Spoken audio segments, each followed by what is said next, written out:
while we honor America. I pledge allegiance to the flag of the United States of America and to the republic for which it stands, one nation, under God, indivisible, with liberty and justice for all.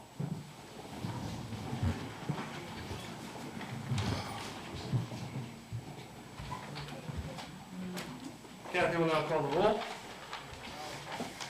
Councilmember Humphrey? Here. Councilmember Holmstrom? Here. Councilmember Lorraine? Here. Councilmember Lewis? Here. Councilmember Stern? Here. Councilmember Cranwood? Here. Mayor Knopf? Yes. Thank you, Kathy. I'd just like to take a minute and welcome everyone who's chosen to participate in our meeting tonight. We appreciate all of you for being here.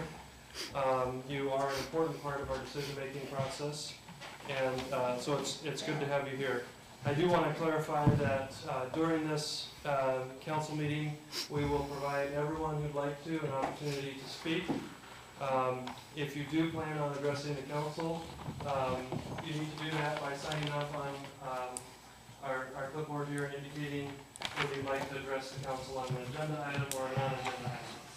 And if there's anyone that hasn't already signed up, you could sign up now.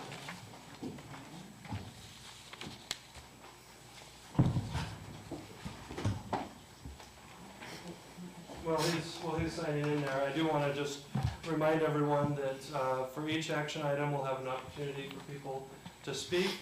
We'll have a staff report, then we'll have public comment time for anyone who signed up. But then we're going to move to a council motion in a second. And after that, the council will deliberate on the motion in the second. And we'll ask you to save your comments to prior to that motion in a second. Please do not interject into that discussion. We'll take your comments before the motion.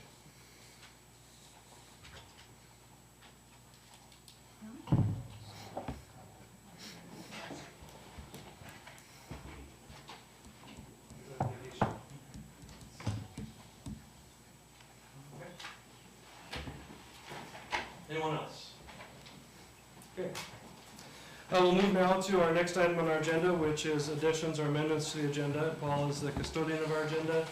I'll turn it over to you. I understand you have a couple of changes you'd like to make. Right. Mr. Mayor, Council, we're going to ask you to eliminate item 7A, which is a discussion of the attorney contract. That will be a discussion item at the next council meeting. And then we have visitors hosted by the Tourism Committee here tonight from the Columbia Gorge Racing Association. They were here tonight to make a presentation to you and invite you to the ribbon cutting this Saturday at noon. We'll ask your indulgence to kind of play that by ear because they're kind of tied up in traffic. And then the other addition is item 5I, which is an agreement between the City of Cascade Locks and ODOT for the purchase of fuel.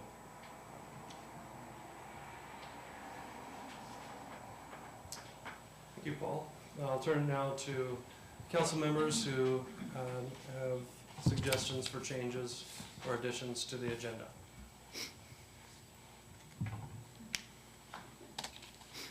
Okay, so seeing none, we will proceed with those additions, removing item 7A, adding item 5I, and then a presentation from the Columbia Gorge Racing Association at a point to be determined in our agenda. Okay, we'll move now to the adoption of the consent agenda. On our consent agenda tonight, we have the approval of minutes of June 11, 2012, approval of the minutes of June 4, 2012, council meetings, ratification of the bills in the amount of $82,492.07, an appointment of Nancy Renault to the Planning Commission. We do not have, we're going to eliminate E, excuse me. We don't have council members at this point to review the city administrator applications. Or, Gail, did you decide you wanted to do? Okay, so we will add that. Gail and I will be reviewing the city administrator applications. So we'll keep 3E. And approval of an extension of the contract with the city of Hood River for interim fire chief services. So the next step is a motion from the council to approve. Motion to approve consent agenda. Okay, motion by Brad Lorang, is there a second? Second. Second by Jeff Helfrich. Any discussion? Tom? Yeah, on the planning commission, who all put names in for that? Just Nancy. Just that one person? Yeah. Yeah, Joe Shelley had put an application in, but he and I talked about it, and he preferred to have his application, as I said last time, have it moved to tourism. Okay. And there was an interview in the application process. Okay, other comments, questions, or discussion? Okay, seeing none, we'll proceed to a vote. All those in favor of adoption of the consent agenda signify by saying aye. Aye. Any opposed? Abstentions? Motion carries. Okay, next item on our agenda is a public hearing for the proposed 2012-2013 budget. This time I will open a public hearing to discuss the 2012-2013 budget. We have one person who signed up, and that's Tiffany.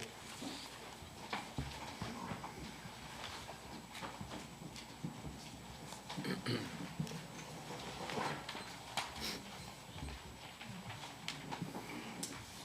you for allowing me to speak. I just want to say I'm concerned with what's going on in the budget this year. We've taken from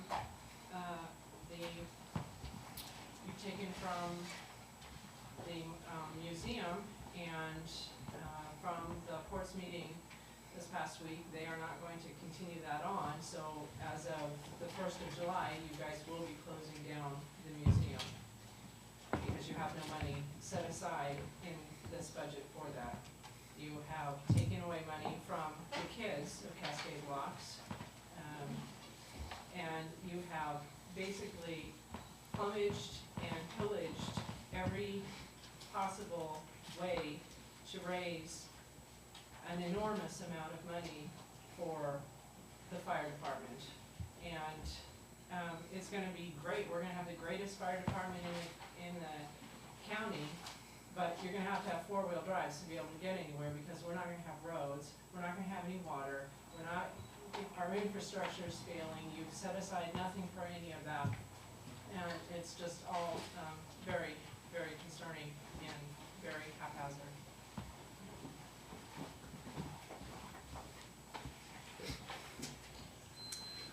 Was there anyone else for the public hearing? Okay, seeing none, we'll close the public hearing on the proposed 2012-2013 budget.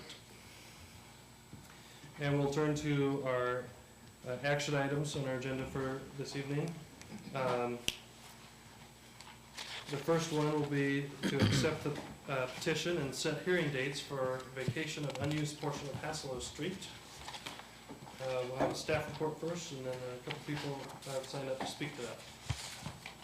Mayor and members of council, this is an item that requests that you set a hearing date for the vacation of the unused portion of Haslow Street, and Kathy will give that report.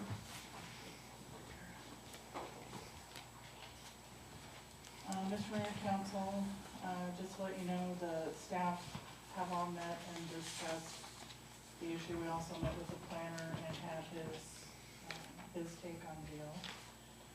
And there were no issues at the staff level. And Ruben might be able to explain the process, but basically here to kind of start the process in action by accepting the petition. The initial step is just to make a determination on whether the petition should be allowed to go forward in whole or in part. And once that initial step is taken, then you just set the formal hearing date for it. So there isn't a lot of process at this level at this stage. Okay, So it just needs to be either accepted in whole or in part, or denied.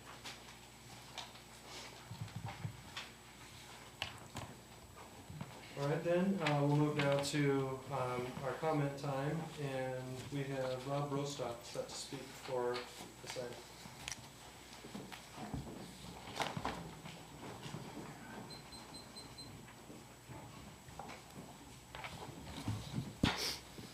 Mr. Mayor, Council, Rob Rostoff, City of Cascade Locks.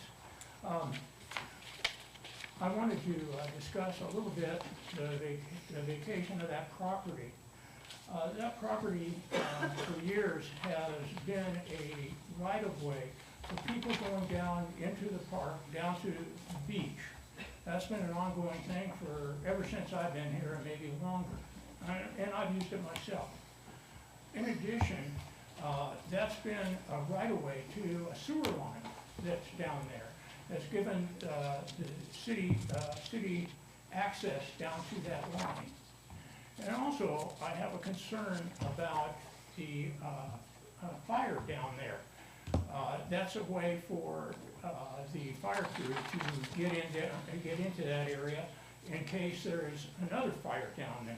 Some of you might remember that there was a fire down below there a number of years ago on the fort. So it's not something that can't happen. It's certainly a possibility. So I would hate to see that close to access in there, and that's my concern. Thank you.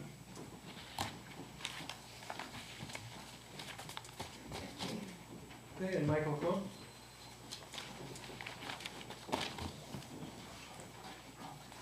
Mr. Mayor, members of the council, my name is Michael Code. I'm the new owner of the property located at 139 Northwest Castle Street here in Cascade Locks. And I appear before you this evening as the petitioner and moving party in a street portion vacation request pursuant to Oregon Revised Statutes 271.080. I'm hoping that by the end of my speaking, I will be able to address any public concerns over and above the minimum criteria set for any applicant in a street vacation action. A formal legal description of my property, together with any affected abutting or adjacent properties, is included with the complete application on record with the city right now. As you may be aware, I'm also prosecuting a separate lot line adjustment action that arises out of my purchase of a piece of property from Scott and Darlene Sullinger, which is located to the north of my property. I brought a map that I thought might assist everyone in understanding the landscape of this.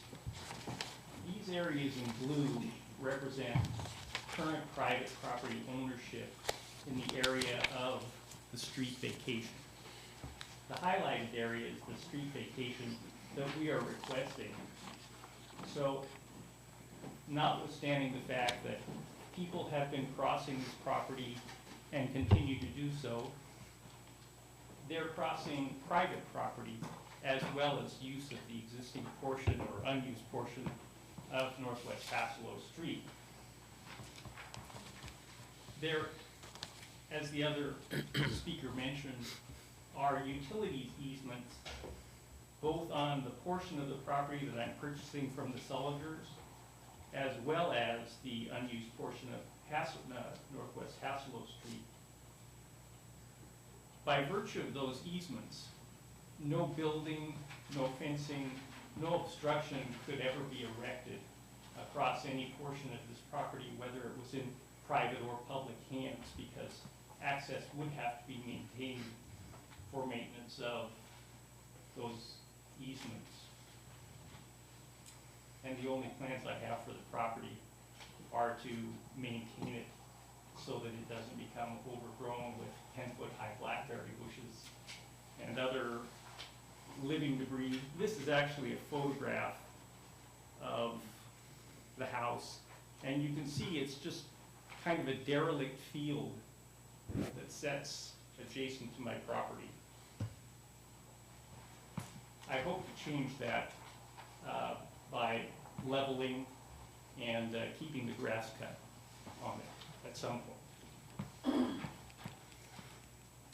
The map that I've included, which is a copy of this map with the application, shows, as required, the location and dimension of the street proposed to be vacated, all abutting and affected properties, the location and dimensions of driveways and public and private streets and alleys, the location of any topographical features, existing fences of which there are none, and any public utilities or other infrastructure, and the easements I mentioned are already designated on that map.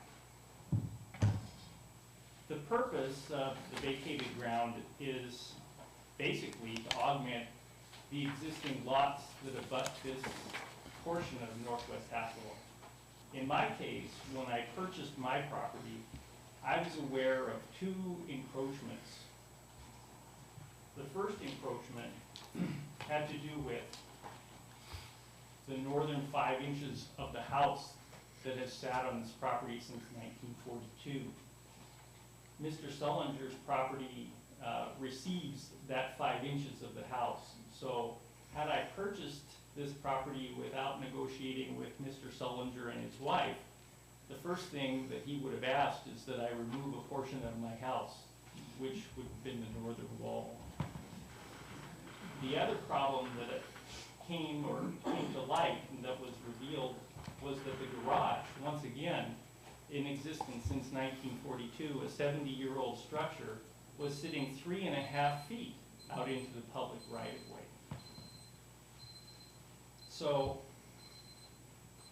by vacating this portion of the street, the garage will no longer be encroachment on public land, and by acquiring the Sullinger property, part of my house will not be sitting on someone else's real estate. Accordingly, the reasons for the vacation that I listed in the application are that this street lies at the terminus of a dead-end street, and it's not now, nor has it ever been improved or used as a city street or thoroughfare. The street portion is not now, nor ever has been maintained by the city. It's always been privately maintained at the good graces of whoever had a lawnmower or happened to be no longer willing to tolerate the overgrowth of berry bushes. The street portion is bounded on 3 sides by private property and cannot be configured to promote any current or future city interest in health, safety, welfare, or legal ingress, egress, or access. Continued status as a city street or thoroughfare constitutes a private trespass nuisance. I have no objection to my neighbors and friends crossing this property, but bear in mind, although they'll do it with my permission, they do it at their own risk, because anybody who crosses those tracks is in fact trespassing across upland property. The Union Pacific Railroad has posted their tracks and don't want people crossing. The vacation of the street will rectify a 70-year-old 3.5-foot encroachment of the garage on tax lot 2500, which is my tax lot. And at the same time, vacation of the street is in the public interest by returning the property to the tax rolls of the city of Cascade Locks. No changes in use or further improvements are intended, as I indicated earlier. The written consents of 2/3 of my neighbors have already been collected and are in record with my petition. In addition, the written approval of the Port of Cascade Locks has been requested and obtained following a regular meeting of the Port Commissioners. And based upon the foregoing petition compliance, I would respectfully request that my petition be allowed and allowed to go forward in a formal hearing on the petition following any public notice and comment period be scheduled. And I welcome any questions you might have of me. Okay, Mr. Cody, I apologize. At the outset of the meeting, I should have said that public comment is limited to 5 minutes. And I so apologize. No, it's not you. I forgot to say it, so that's my fault. But we will ask everyone to kind of respect that when the timer goes off, that you'll wrap your comments up. But I didn't say it to you, so I apologize for that. Hope I didn't go too much over. No, I think it's good information, so we appreciate you sharing that. The next step is, and if you would stay in case there are questions, I'd appreciate that. The next step for us is, as a council, motion and second, and, I guess there'd be two parts to that, to accept the petition and also to set the hearing dates. And I just wanted to mention that as most of you know, we have a regular public hearing item on our agenda for our regular meetings, so I'll just mention that, and it's up to the council now to make a motion and a second on the side. Make a motion to accept the petition and set hearing dates for the vacation of the unused portion of Haskell Street.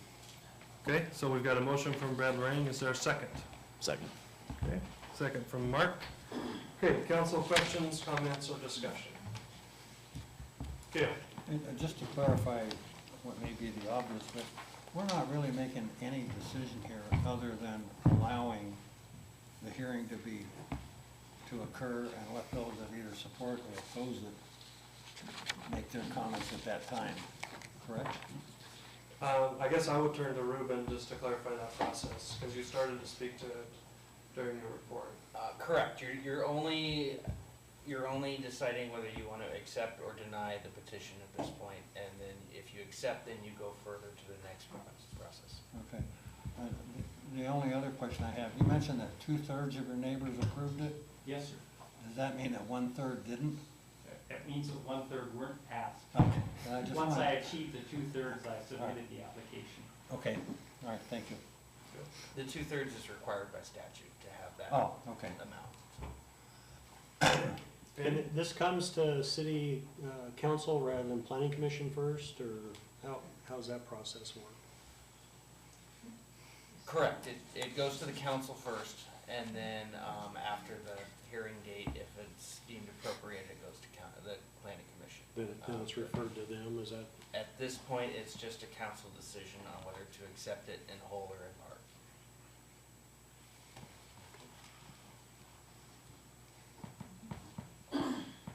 How many, I guess a question for staff and Ruben, if you know, how many times does this actually go through and where the city will vacation a public piece of property that has value or may not have value, but there's no intent for the purchase, that once it vacated, offer monies for that property? Because there's somebody's getting a gain out of that property, but there's no payment for it, and the public is losing out on that. Is your question about the experience here? Yeah, well, here or other places. Paul? It's not unusual for city councils to do this, and then either split the property amongst the abutting property owners, if that's what they desire, or to operate off of a request, as Mr. Code has given you, and then make a decision. If I could supplement that, the vacation that I'm seeking is in tandem with my co-petitioner, who is also another abutting property owner, is Lee Ray Kitchens. So in the event that the city approves this action, half of the street would be received and augment Ms. Kitchens' property, which was lot 2,000, and then half would come to my side of the street, lot 2,500. Just to clarify, city property then would be given to two parties, public property that the public owns, and there'd be no compensation for that, and yet two property owners would benefit by the city giving it to two property owners. For the record, sir, I made inquiry with the city to find out if they would sell this property to me, and they said no, that the only way that I could seek to acquire it was through the petition of the street vacation. But to answer my question, two property owners would benefit to this property, right? Correct. Okay, thank you. Do the utilities end on the dead end, or are there utilities that go through that vacation? They operate both north and south on this unused portion of Haskell Street. and then east-west on the portion of the property that is currently owned by Darlene and Scott Sullinger. So they intersect in a T there. Okay. And the easement stays in place Yes. under this petition? Well, the property comes subject to a pre-existing Yes. easement for utilities. So we're not vacating the easement? It's No. that- the important part that we need for providing those services is, would remain. I guess I would just like to make my obligatory vacation joke. I just got back from vacation, and I think it's a good idea. I wouldn't take my vacation on Hasselo Street, but I like the beach. And I think it's also important to point out that, as you did, Mr. Code, that if there is a benefit to the public, it's that the tax lot comes back, it comes off the public rolls and onto the tax rolls. So at least for whatever value that property has, the city, county, and state could collect property tax on it. In essence, I'll be paying in perpetuity. Unless you sell.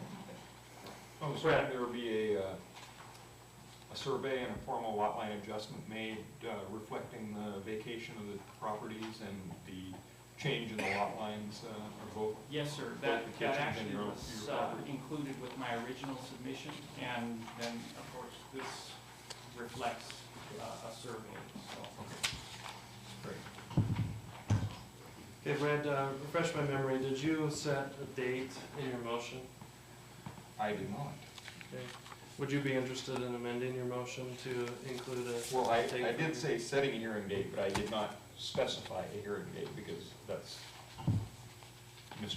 Cook's job and his, Is that and the also plan? the planning commission. No, the city council is asked to receive the petition and then set the date and time for the hearing Okay, so the hearing is going to be in the planning commission or here in front of the city council. in front of city council? Okay, well, I guess that's in your court then on what is an appropriate hearing date, Well, I would just suggest that the next city council meeting, which is?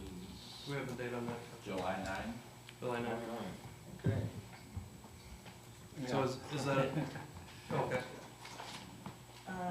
Ruben, don't we have to post the area for X amount of days? I didn't read the ORS, but There is a publishing requirement,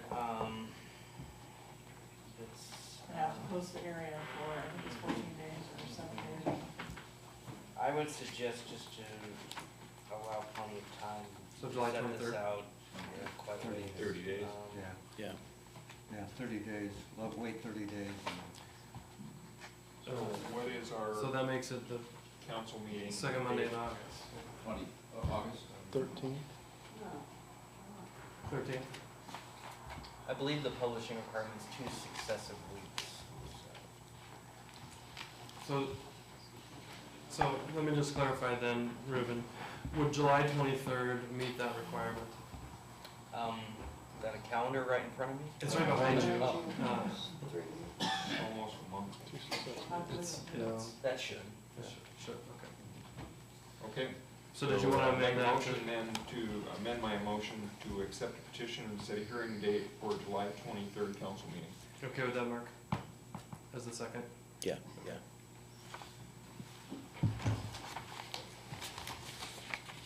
Okay, further council comment, question, or discussion? So again, the motion is to accept the petition and to set the hearing date for July 23rd on the vacation of the unused portion of Hasselo Street. Seeing no further comments, we'll proceed to a vote. All those in favor signify by saying aye. Aye. Any opposed? Aye. Abstentions? Motion carries. Thank you, Mr. Cook. We'll move now to action item B, the approval of the payment of $5,000 to the Port of Cascade Locks for fireworks. Mary Ann, will you be presenting this? Yes, sir. Okay, we'll go to a staff report. We do not have anyone signed up to speak to this item. Thank you.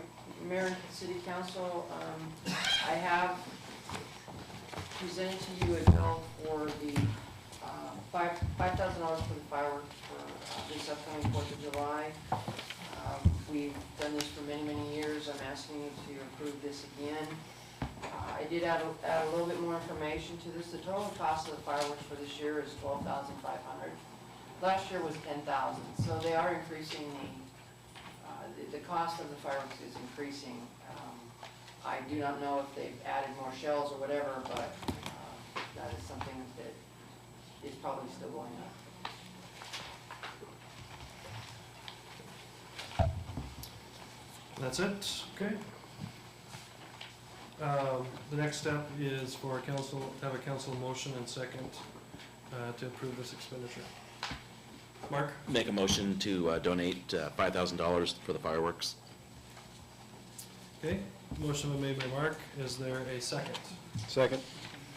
Second by Jeff. Council comment, question, or discussion?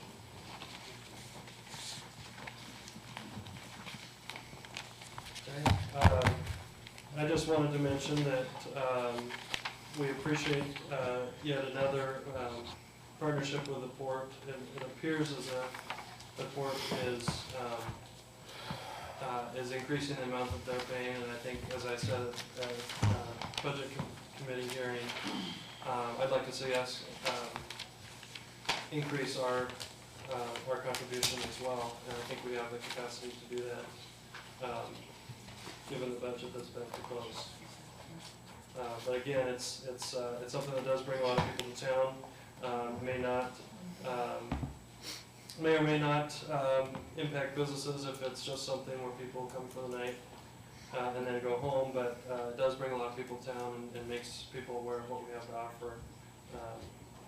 And it's just a great celebration of America and so forth. I also noticed, I was down at the coast this last week, Depot Bay has traditionally done a fireworks show on July 3rd because they can't necessarily compete with Newport, Liquid City, or Florence, but they're known for having that fireworks show on the day before 4th of July. And then they're facing it looks like in the state park that's near where they set off the fireworks, there's an endangered species of bird that likes to nest there, and apparently the birds aren't as big of fans of fireworks as I am, and so they've been asked not to have their firework display there. But I thought it was interesting just to read about it, that they've used that opportunity that's not on the 4th of July to bring people in and to attract visitors to Depot Bay. And I think it might be interesting for us to consider that option too. So just wanted to mention that while we're talking about fireworks. Any other questions, comments, or discussion? Seeing none, we'll proceed to a vote. All those in favor signify by saying aye. Aye. Any opposed? Abstentions? Motion carries. Okay, we'll turn now to action item C, which is the approval of a policy for senior sewer subsidy. And I understand that our staff report will be given by Sherelle. Thank you, Mayor and Council. We've not had a written policy for the senior sewer subsidy program ever, and it's not ever really been a problem. We've always been able to stay within budget. In the proposed budget, there's $3,000 available for this program, the same amount. It's been the same for several years. The subsidy is for $22.70 per month per senior to help subsidize their sewer bill. And right now, we have 13 applications on file, so that would put us over budget for the program. The $3,000 would only cover 11 seniors. The policy is attached to your staff report. If you'd like, I can read through it, or if they have a chance to kind of look at it. The biggest changes would be that income verification would be required, and it sets certain things that we would ask for income verification. And probably the biggest change is that it's a first come, first served basis. So the first 11 seniors would be approved if they met the qualifications. And anybody after those first 11 would be denied. Thank you, Sherelle. We also do not have anyone sign up to comment on this, so we'll proceed now to council motion and second. Make a motion to approve all the senior sewer subsidy. Second. Okay, motion by Brad, second by Gail. Okay, council question, comment, or discussion? Tom? So, a couple of things.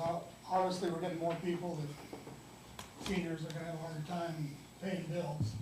So that is going up for us. The other thing in there is, they have to fill out, an application in that, and have they filled out an application historically, or do they just sign up and? Yes, the application is the same form every year, pretty They much. always have. Mhm. So I'm just wondering how, is there a difficult, I know some people trying to fill out an application, they have a hard time with it. Is there anything we do to help them if they have any? Absolutely. Any problems with the Actually, application? most people who apply, we have to help. So, Okay, yeah. so we're we help helping them them out with that. Mhm. Okay. I think that covers. Gail? How much is the subsidy? It's $22.70 per month. It's half sewer, half the sewer bill.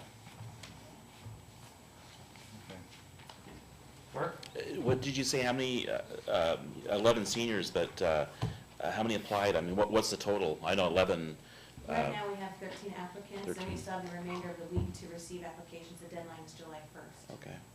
And the 11 seniors, though, I mean, there won't be any room for the newer seniors. I mean, maybe they should have like a lottery or something, or have a, so people have a chance to, get a break.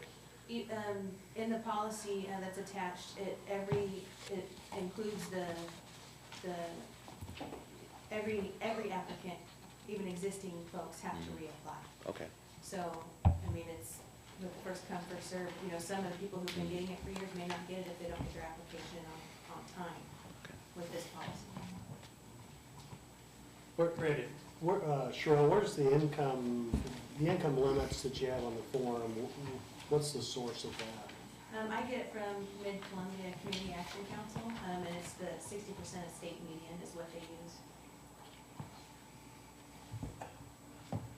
Gail? The $22.50 is $270 a year per person, 200, well, yeah. right? Mhm. Is this line item, I forget where this line item's carried. It's in government relations, it's in the general fund in Department 8, I believe, and it comes from state revenue sharing. And there's only $3,000 in there. And in that department, it's very limited. It's, where you're. So there's no other line items that if we were under, we could go over the 7,000? I mean, you're dealing with finances usually within the same fund.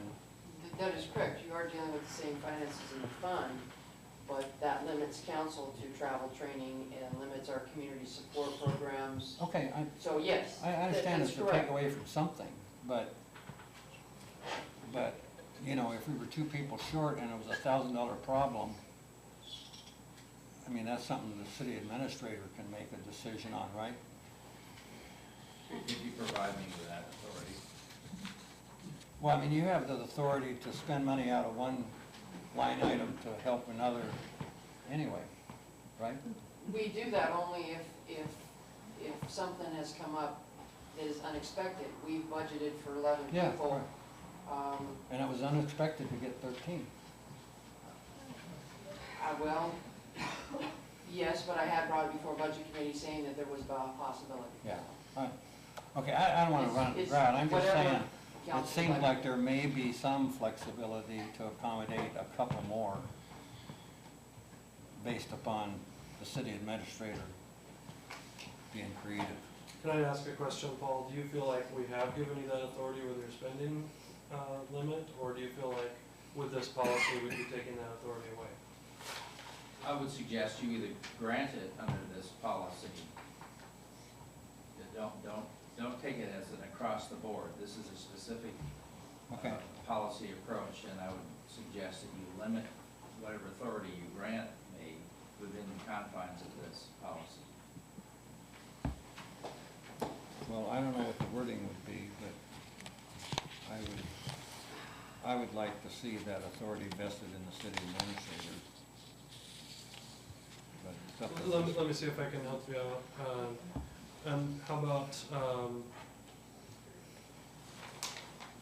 Roman numeral 4 on the policy?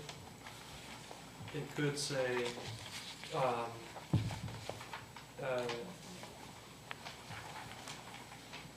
from time to time, the city administrator may determine an unexpected need and provide the subsidy to qualified applicants. Do you feel like that No, that's fine. suits what you're trying to accomplish? Yeah. Okay, so I guess the step would be to suggest to Brad that he accept that as an Yes, amendment. so accepted. And Gail, you're the second, so, Oh, yeah, yes, I'll okay, approve it too. all right. Kathy, did you get that? Okay. Paul, does that seem reasonable to you? Yes. Okay. Other questions, comment, or discussion? So, I just want to clarify that we've been doing this without an actual policy, correct? And the difference between this policy and past practice is twofold. One, that we'll be doing income verification through either tax returns for previous year or bank accounts or bank statements for 3 consecutive months. Okay, so a person that would like to apply for the subsidy that does not file taxes or does not have a bank account would not qualify. Under this policy, Under that this would be policy. correct. Okay. And then the other one was the first come, first served basis, which perhaps has been addressed and perhaps not. So I just wanted to clarify on that. The policy itself doesn't have a deadline, but the application does. And you're comfortable with just using the application deadline? And the policy says to use the deadline on the application, Okay. so I think we're covered there. Okay. So then the other end of first come, first serve would be, at what point do people start submitting, I mean, at what point do these applications become available so that people can, is that established in the policy? It's not established in the policy, but they're sent out with the June utility bill, and they're given until the 1st of July to return them, so everybody gets them at the same time, and everybody has the same So deadline. it starts in the June utility bill whenever that comes, okay. Right. Further comment, question, or discussion? Seeing none, we'll proceed to a vote. All those in favor signify by saying aye. Aye. Any opposed? Abstentions? Motion carries.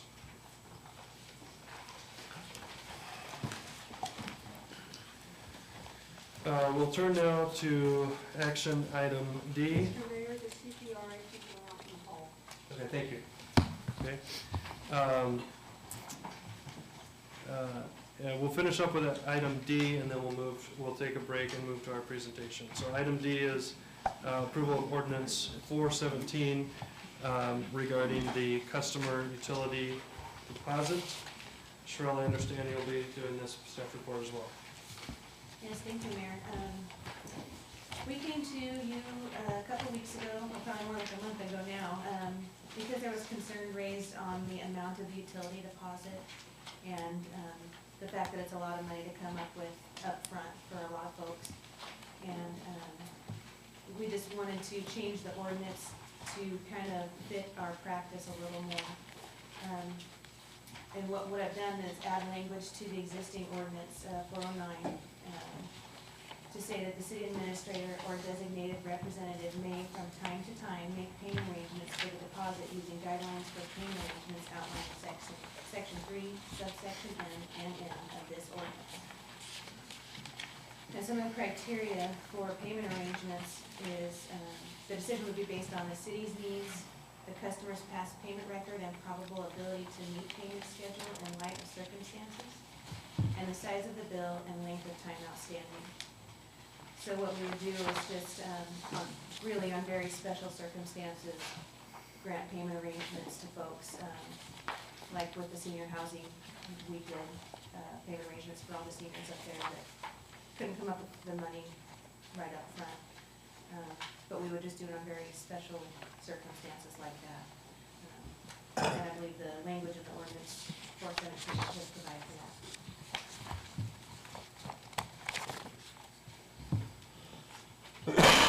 Cheryl, I did want to turn to Ruben, because you've talked, it does say in our staff report that you're concerned about making payment arrangements on the deposit without, quotes, bright line standards. Is that you? Correct. Okay, could you just explain a little bit about your concerns, please? Well, the main concern stems from a issue where someone could claim, whether it's warranted or not, that there was some form of discrimination or favoritism. And if you have in place a mechanism to establish a bright line amount of income and verification of that amount, then it just makes a claim like that much harder to bring forth. Then if they meet A, B, and C, the city administrator can make a determination that they meet A, B, and C, and then yes, they would get the requested relief. If they don't, then they don't, and then there's no way for someone aggrieved by denial to come forth and say it was based on something that it was discriminatory. So bright line would be the criteria to receive it. If you meet these criteria, then you receive it. But it doesn't have to be highlighted to make it Correct, right. it's not like the marker. Okay. All right, thank you. So this is a proposed ordinance, and Kathy, hopefully you'll jump in and correct me if I explain this wrong. But for the first reading of an ordinance, we need a motion and a second. Then we'll have a reading. There will not be a vote until the second reading, which will come at a subsequent council meeting. Okay. Okay. So we did not have anyone sign up to comment on this item, and so we'll proceed now to council motion and second on the first reading. Make a motion to approve ordinance 417, allowing for payment arrangements on the utility deposits. Okay, we have a motion. Is there a second? Okay. Second by Brad. We'll proceed now to a first reading. And, pardon? Any discussion on those two? We have the discussion prior to the vote. So this is just to get the ball rolling, then it gets published and noticed for subsequent reading. Well, then how do we accommodate his concerns between now and then? His concerns have not been accommodated with this motion. However, those are not substantive changes, are they, as far as will that affect the reading? If we can make modifications, small modifications to this ordinance and still have it, can it still be approved? Oh, Can it still move forward? as far as yes, that's Okay. it's minor. It has to be minor though. And so bright line is considered minor. Okay, thanks. Okay, thanks for clarifying that. Okay. So it's a fairly lengthy ordinance. Kathy, is it appropriate to do this by title only? Okay, Cheryl, would you do the first reading by title only? Cool. And it's refill form.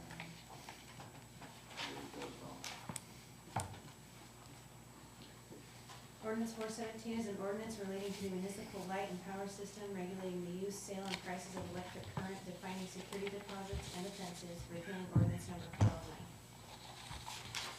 Okay. Thank you, Cheryl. Come back for the second reading at a subsequent council meeting. With revision? With revisions. Okay. With the bright line. Bright line revisions. Yeah. There we go. Okay. Okay. At this point, I want to just verify that our guests from the Public Road Racing Association are ready for presentation. And we'll insert that presentation to the middle of our action items here. First of all, I'll turn it over to our tourism chair, Kayla Crowe. What item on the agenda are we on?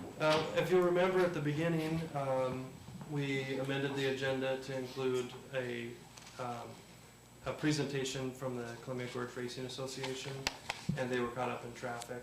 So we determined that, what we said was is when they arrive, we'll insert their presentation. So it wasn't here anywhere? Not unless you wrote it in there. No, I didn't. I But wrote it in twice, so I covered it. I just wonder why it wasn't scheduled. Why the surprise? Okay. Just for Okay. fun.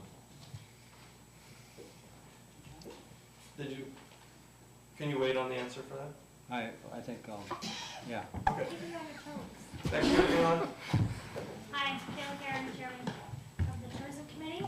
I just wanted to say a couple things and then I'll turn it over to Bill. We have the Columbia River Gorge Visitors Association meeting on package travel Wednesday, June 27th, noon to 4 at the Pavilion. If any of you would like to go, it'd be great for you to hear it for yourself. Also, the Cascade Lux tourism website's been launched, cascadelux.net, and it's not all the content's in there right now. We're working on that, but it is up and it looks really good. So I'll turn it over. We've got Bill Symes, President of CGR. We also have George and Jay, who are also on board. And if you have any questions, I'll still be here as well. Thank you. Wait, before you go, can we ask her a question? Oh, yeah. Okay. I hate websites that are just blank and under development Right. without knowing, when is it gonna be done? Well, it's done right. It's done graphics wise, and it has a lot of content. But we wanted to add like the history of certain things on Yeah, there, so and when? stuff like that. It should be done hopefully this month. Okay, thanks. And once it's officially done, I will come and show you guys on the big screen. Okay, what it is. thanks. Good? Thank you. Thank you. Bill?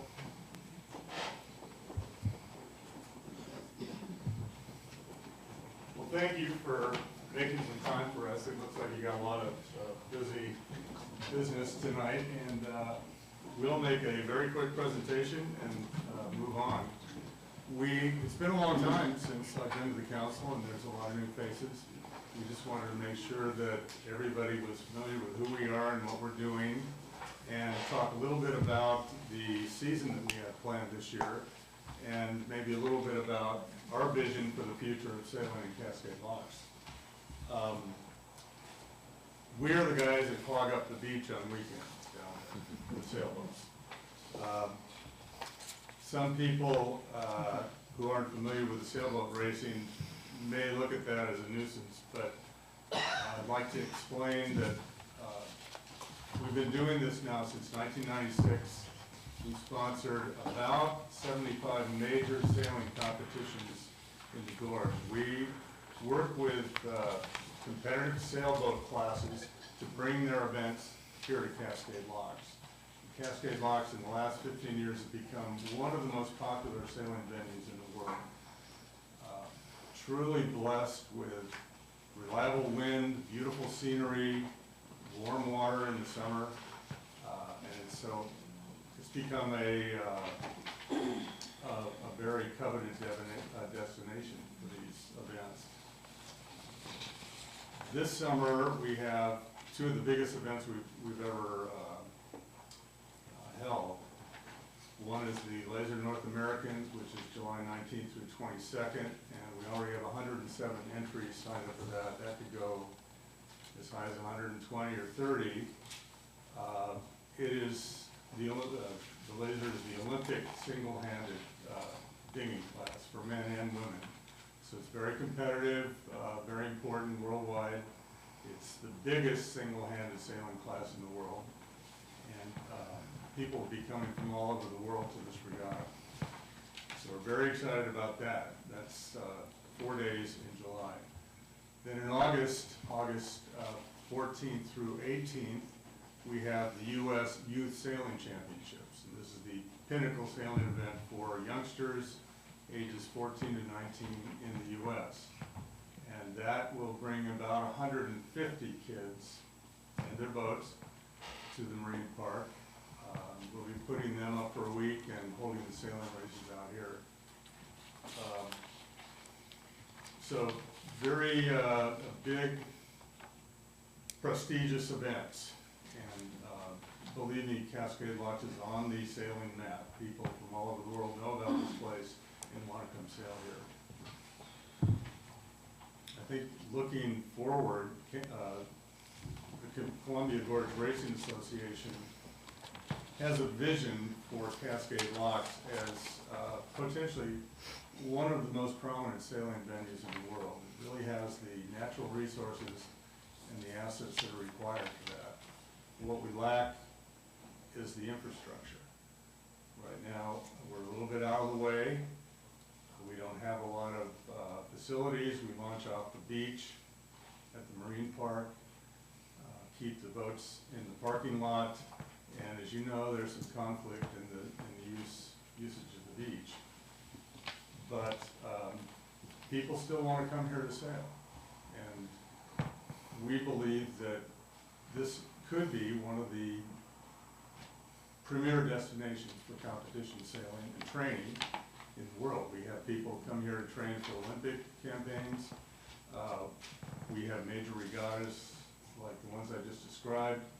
We've held several world championships. We'll hold another world championship in 2013 for the Tazar class. So sailing is happening here. It's a big thing. And our just an organization of volunteers. It's a nonprofit organization. We have a board of 15 members. We round up about 50 helpers every summer to help out putting on the events. We get a lot of support from the local community, people like Don and Guida Haight, and the Sollingers have been instrumental in helping us to keep this thing going, and we really appreciate it. And the council's been very supportive too. As you know, we've received the tourism grant for the last, I think, 3 years. It has helped us to market the program, to finish up the shed down at the beach, to make improvements to the site, and do various other things that have helped build the organization. We are very appreciative of that.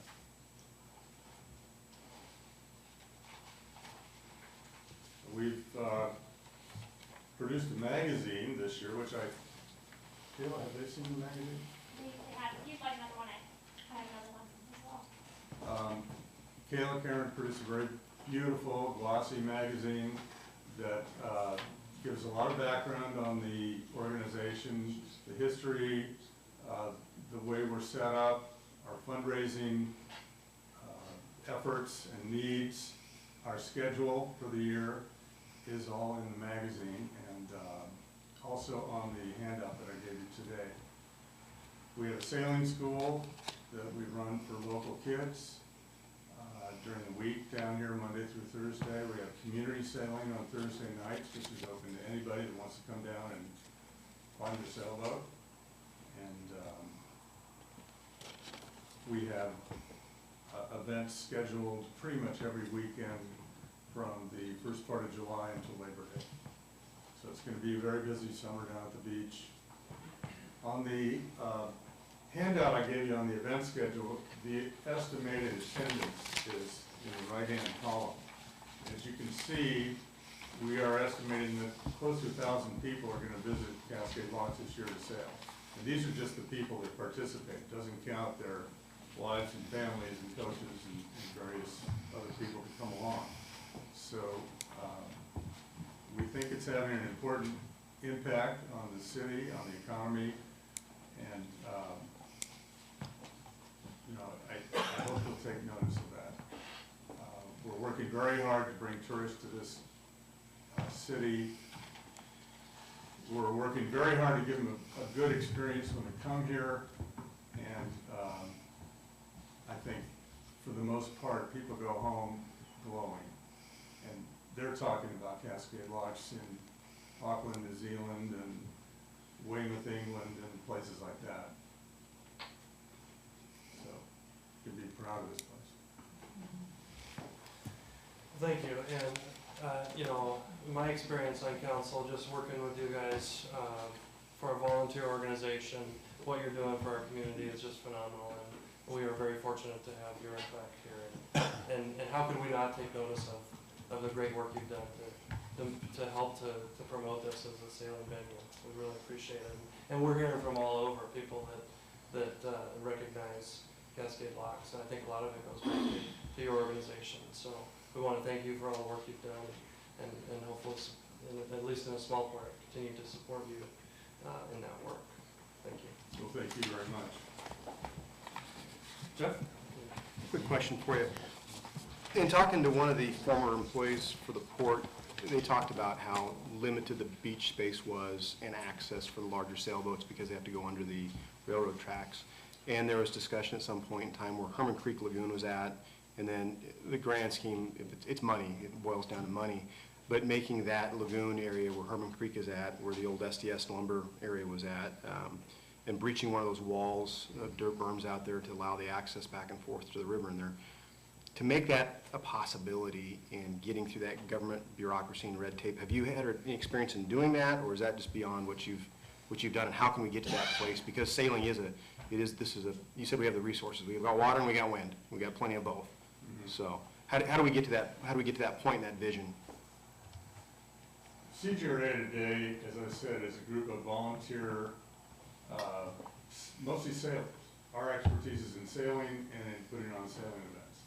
And unfortunately, we don't bring a whole lot of resources to the table. We are a nonprofit organization. We depend on donations and grants for about 25% of our operating budget every year. We do have a pretty energetic fundraising program, but I don't think that something on that scale is within our current capacity. We definitely have to partner with some other entity, private or public, in order to produce something on that scale. Now, we did a feasibility study about 4 or 5 years ago, which it's accessible on our website if you haven't got a copy, but it was a very thorough study that looked at, I think, 3 options. The Herman Creek was one of them, Government Cove was one, and the beach, developing out the beach, was the third. They were exhaustively studied. Herman Creek was choice number 1 at that point. And I think as far as we're concerned, it still is. But the feasibility of actually making it happen is beyond our scope. We would need a partner with deep pockets. Gail?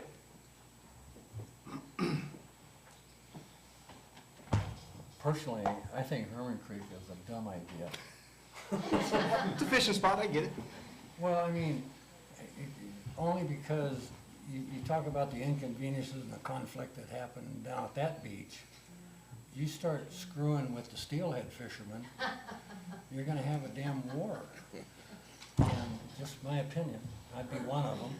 But just to clarify and put, I thought, in talking with the port, I thought part of the plan was to extend the beach. Well, we're currently in the process of trying to extend the beach. We've been in this process for 4 years. I understand, but that's one of the scenarios, right? Mhm. And then from what I recall, there were some plans for Blackberry Beach to be enhanced as well. And I believe it has. Not for us, but for the kite surfers. Oh, okay, all right, well, all right, I'm just saying, On behalf of the Steelman. and on behalf of the fishermen, Oh, I don't wanna wish, well, I do wanna wish them bad luck, but I hope it's not disrupted too bad. well, you could save the fish and bring the sailors. Huh. I think, Gail, there's serious disadvantages to all the options. I I understand. mean, it's not gonna be easy to develop a waterfront center anywhere in Cascade Locks unless we all get together and, figure out something we can all agree on. Yeah. I mean, there are potential sites, certainly. they all have huge barriers to development. Okay, that was my, Thanks. Other questions, comments? Kayla? Again, sorry, I just wanted to, I passed out a little flyer, this will be around all the local businesses, and this is the opening day from June 30th at noon at Cascade along Steelman Beach. And we encourage all of you to come and have barbecue and cool beverages and sailboat demos. It'll be fun, it'll be interesting, we're also gonna have a ribbon cutting to officially dedicate the building. It's a really nice building, they did a really good job on it, and it's kind of makes them permanent, which is nice. Also, I gave you this little flyer for the sailing school. If any of you know kids that are of age, please encourage them. It teaches them a lot more than just sailing. So just please encourage them to go out with it. And 8 to 14 is the age. Yes. I did have one more question. Yeah. Other than Herman Creek, is there anything, and I know the port's doing a lot, probably most of it's being done, but is there anything that the city could do to help encourage, support, or cultivate that we're not doing today? I know most of it's being done through tourism, but I just didn't know if there was an obvious gap that might not cost a lot of money or something that we could offer up. No, I don't think so. I think one thing we're really interested in doing is building a stronger relationship with the city. Like I said, it's been a year or so since I've been here, and there are a lot of new faces. And I'd like to get to know you, and I'd certainly like to have you come down and see what we do. Next Saturday, opening day, is great opportunity. Come on down. We're gonna be barbecuing hot dogs. We're gonna cut the ribbon on the new building, which, by the way, the city helped fund. So it was all built by volunteers, and we had 35 donors. We paid for 50% of the cost of the building with donations. So it was a community project, and we're very proud of it, and you should be too. Okay. Go ahead. My name's George Eulis. I'm on the board for Columbia Gorge. I'd stand up. I think Bill explains our points very well, but for any of you who haven't been a part of this or seen it, this is a magical spot. This is, I grew up in San Francisco.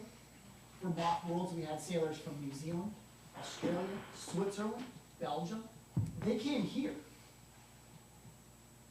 They came here.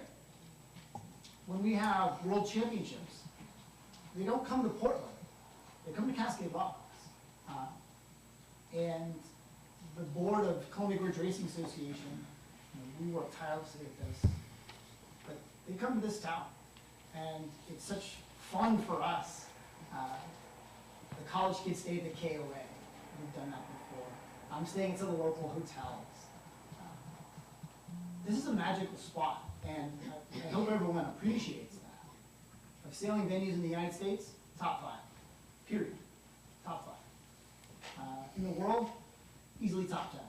Here, right there. Getting the kids sailing, seeing people like McKenna grow up and do this, it's amazing. So we're all this together. I think we want to work as hard as anyone with all of the organizations, kayaking, swimming, fishing, anything you have to make this a success. But just remember that it all happens here, Cascade Locks, and it's awesome. And I think it really, it's a testament to what we can do here when we have people passionate about something, and passionate about bringing events here, and passionate about making this place welcoming people to our community. And we're fortunate to have our partnership with Port and CGRA to help accomplish that. So thanks again. Thank you, and we appreciate all the help we've gotten from the council and the board too.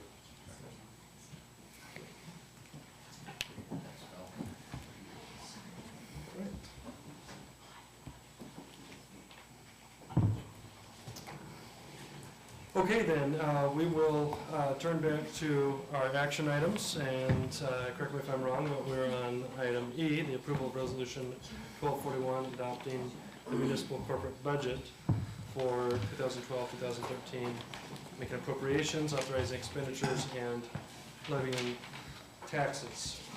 Mary Ann, I understand you'll be doing a staff report for us. Yes, thank you, Mayor, City Council. We have went through the budget process. We've had the budget committee look at the budget. We've asked for public partition. Now the budget is presented to you for approval. I have written the resolution 1241 to be approved, along with the program service policies and directions. We've done a little bit different budgeting this year and had some programs in there to show the services and everything, so we'd like to also get those approved at the same time as the resolution is approved. Any questions in regards to that? Okay. Okay. So without staff report, we did not have anyone sign in to comment on this, so the next step is to have a council motion and second. So moved. Second. Okay, who was the second? Randy, okay, moved by Gail, second by Randy. Turn now to council comment, question, or discussion. Tom? Yeah, again, I don't understand why we didn't go to the citizens to put in the taxes that we're levying here for this budget. We had a referendum, it was a few years ago, in 2008 that we did that. We could have challenged it if we felt that it had a problem. We never did that. We could have, we could have long ago asked the citizens to vote and vote on the idea that we need to levy higher things and give them the opportunity to vote on it as they asked us to do in their referendum. We never did that. We just keep going down this road, going further and further in the hole instead of asking that question. We finally got to the point where we're saying we gotta have money. Now, we're just gonna take it. And we don't need their vote on it. We had plenty of time to do it, had plenty of time to put a good form, had plenty of time to have an election. Didn't do that. And in fact, one of the things that we go on is in the taking of that money, is that we're saying that we're going by a emergency service committee that was out, it gave us recommendations. And again, in those recommendations was to go to the people for the vote. So that was the recommendation. And we decided, again, as council decided again, not to accept the recommendation of a committee they have it. But they keep talking about this, that we're going by the recommendations of that committee, and we didn't do it. We just went out and took the money, and are in the process of taking that money. So there's no way I can support a budget that disregards the wishes of the citizens of Cascade office.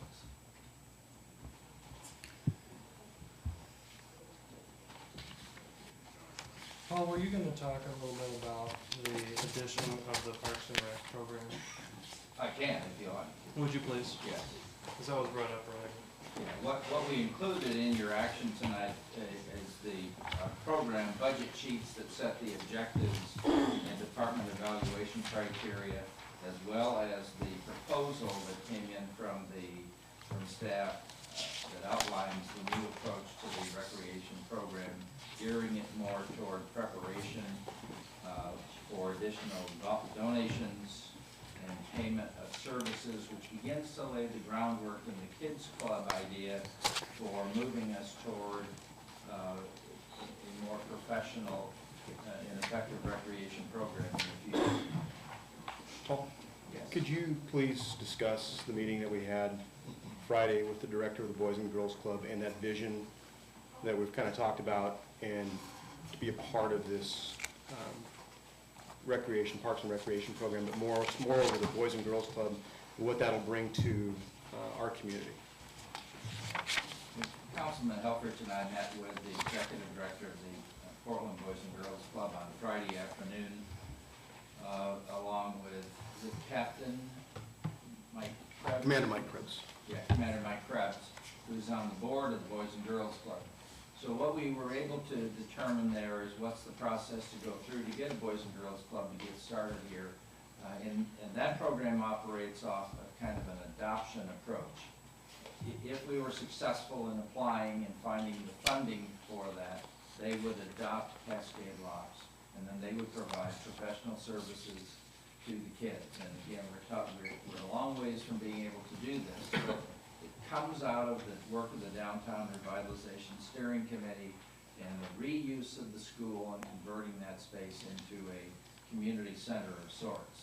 So there would be a donation from the National Boys and Girls Club to help get the program started. We would need to have a local leadership group.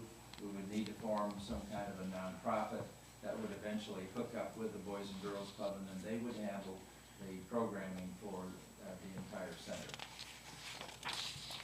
You hit everything. Thank you. Good. So is that something that can be accomplished within the next fiscal year?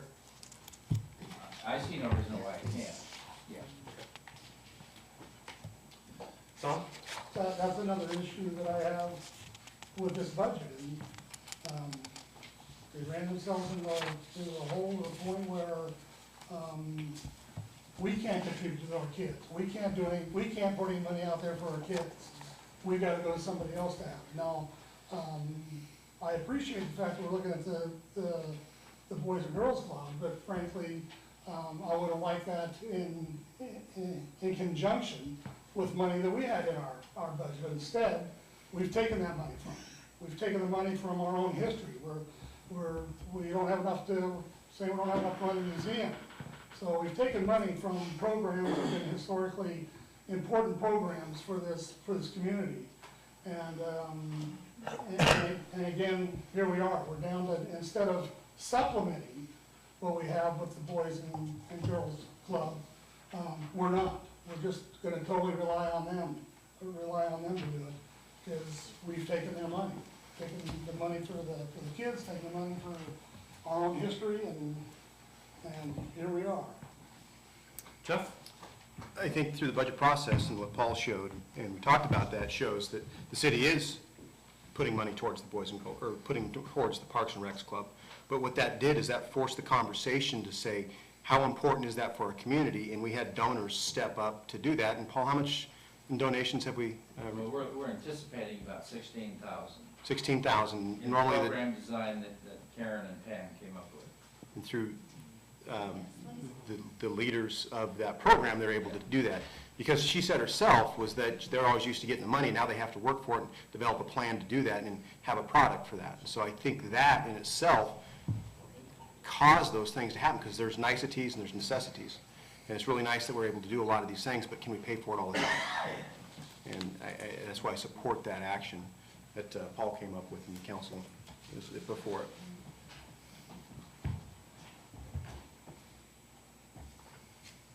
Lance? Yes, Randy. Can we get an update on the museum funding? Okay. The last we heard, the port was taking it over, but is there an update to that? I was at the Port Commission meeting on Thursday evening. Chuck and I have been directed to meet with the museum board and the staff, and we're meeting Wednesday afternoon to work out some kind of a funding methodology that might include both the port and the city.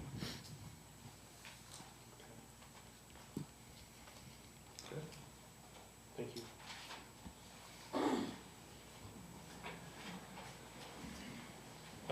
At one of our budget committee meetings, we talked about setting aside some of the tourism budget for a visitor center downtown, and I noticed that is one of the objectives for this this fiscal year in the program budget. And yet the finalized budget only came back with $1,000 in capital reserve to accomplish that. So I wonder if, Gail, if you'd entertain an amendment to your motion to to transfer $3,000 from contingency in tourism into capital reserve, so there's $4,000, so that we have something in capital reserve that we can build on, and hopefully within the next couple of years, make that objective a reality. If you recall those conversations in budget and. Yeah. Okay. And Randy, you were the second? Okay. Okay, is there any other question, comment, or discussion? Okay, seeing none, we'll proceed to a vote. All those in favor signify by saying aye. Aye. Aye. Any opposed? Opposed? Abstentions? Motion carries. Okay, we'll turn now to action item F, which is the approval of resolution 1242, authorizing the transfer of funds between categories of various funds, making appropriations, authorizing expenditures for the fiscal year ending June 30, 2012. Mary Ann, I understood that you were going to present a staff report for this item as well. Yes, sir, I am.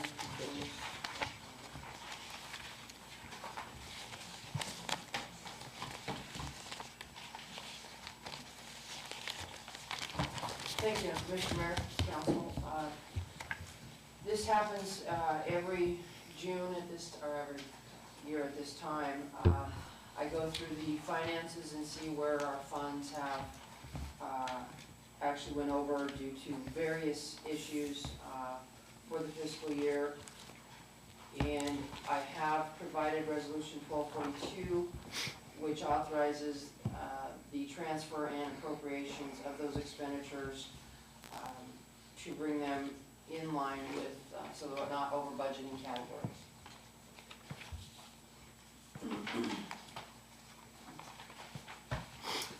Okay, thank you, Mary Ann. We also do not have anyone sign in to comment on this, so we'll proceed now to council motion and second.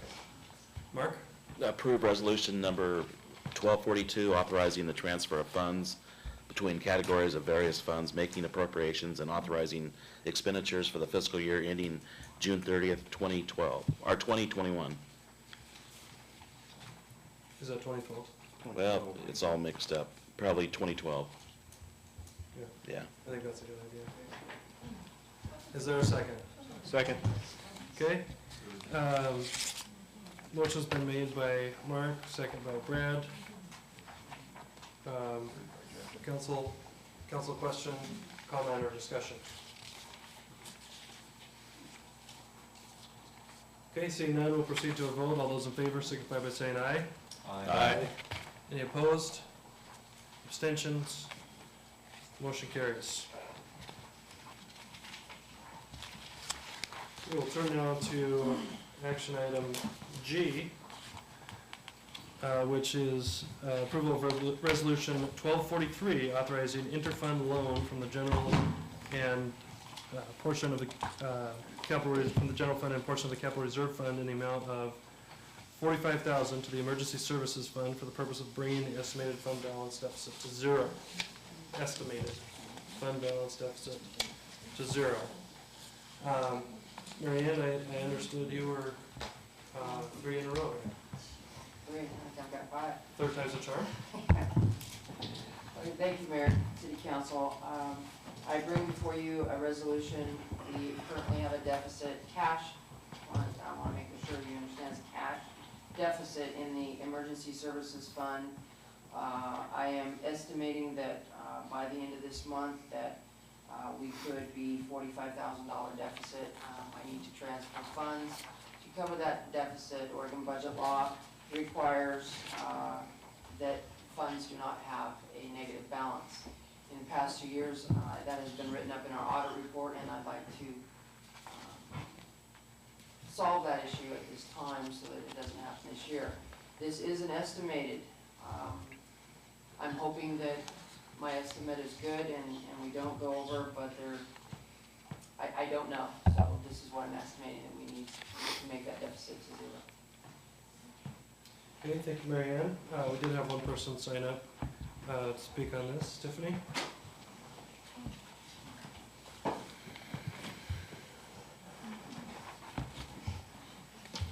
I apologize, I didn't get a chance to be able to read this, but, is there a payment plan set up to pay this back? Yes.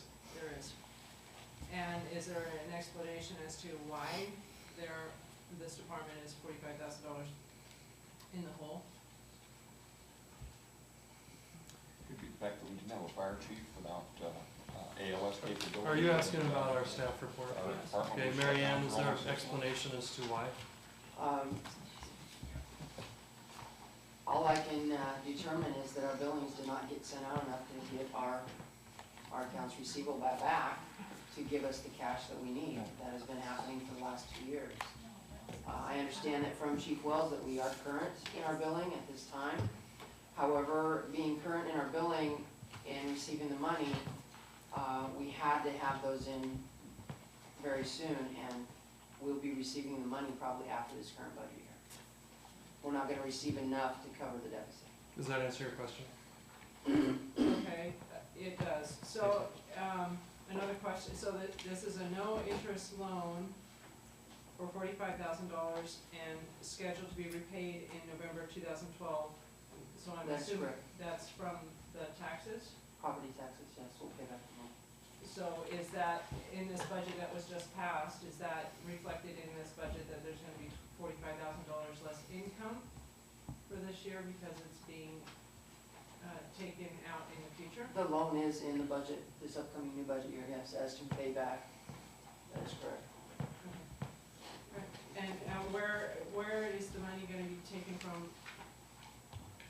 General fund, capital reserve. Okay, thank you. That's all I have. Okay, we found our one comment, and the next step is for a council motion and second. Gail? Now we sorted that all out, I want to make a change.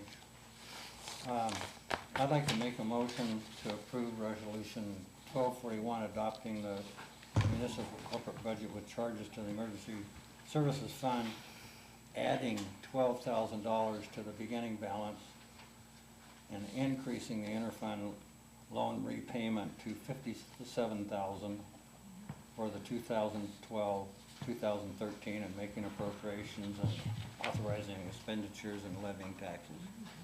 So what you're asking us to do is go back to item E.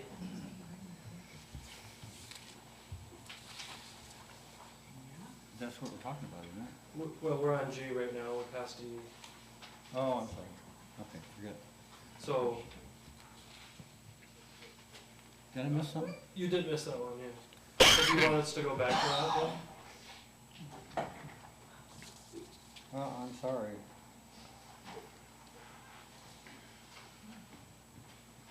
That's,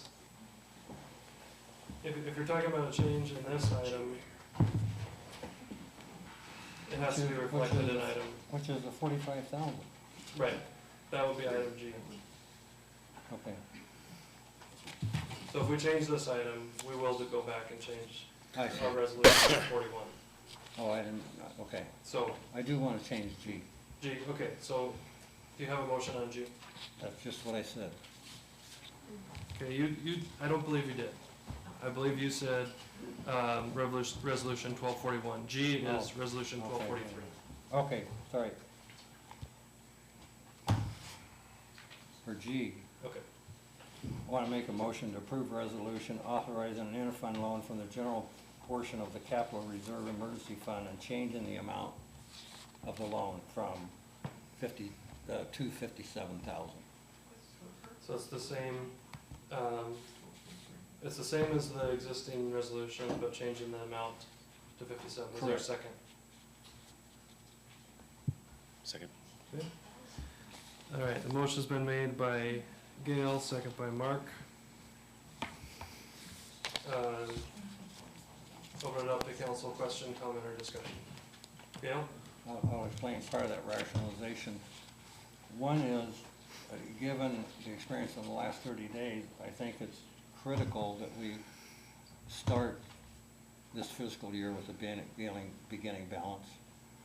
And the same payback period would apply as far as paying back out of the November taxes. A couple of things have occurred. One is Multnomah County, even though our retention for the fire chief is monthly, we're not getting bills on monthly. And sometimes they're sending us bills for 3 or 4 months at a time. And so we may be getting some additional bills in first quarter for time period in this physical, in the past physical year. You're talking about Hood River County? Yes. And rather than start in the hole, I think, given we can, I think we should add that amount in there to cover that, and also replacing medical supplies on the ambulance may not be fully accounted for. So, just to clarify, the plan is still, you take this loan out in July, but the plan is to pay it back 4 months later. Lump sum, correct. Further question, comment, or discussion? Tom? Yeah, this is another, one of those taking things, and I don't have a lot of confidence it's a loan again. We've been taking no percentage loans from, we've got a few of them on out there that folks on this council seem to have no intention of paying, or haven't showed a track record to me of paying it. So I really have no confidence that it can happen here.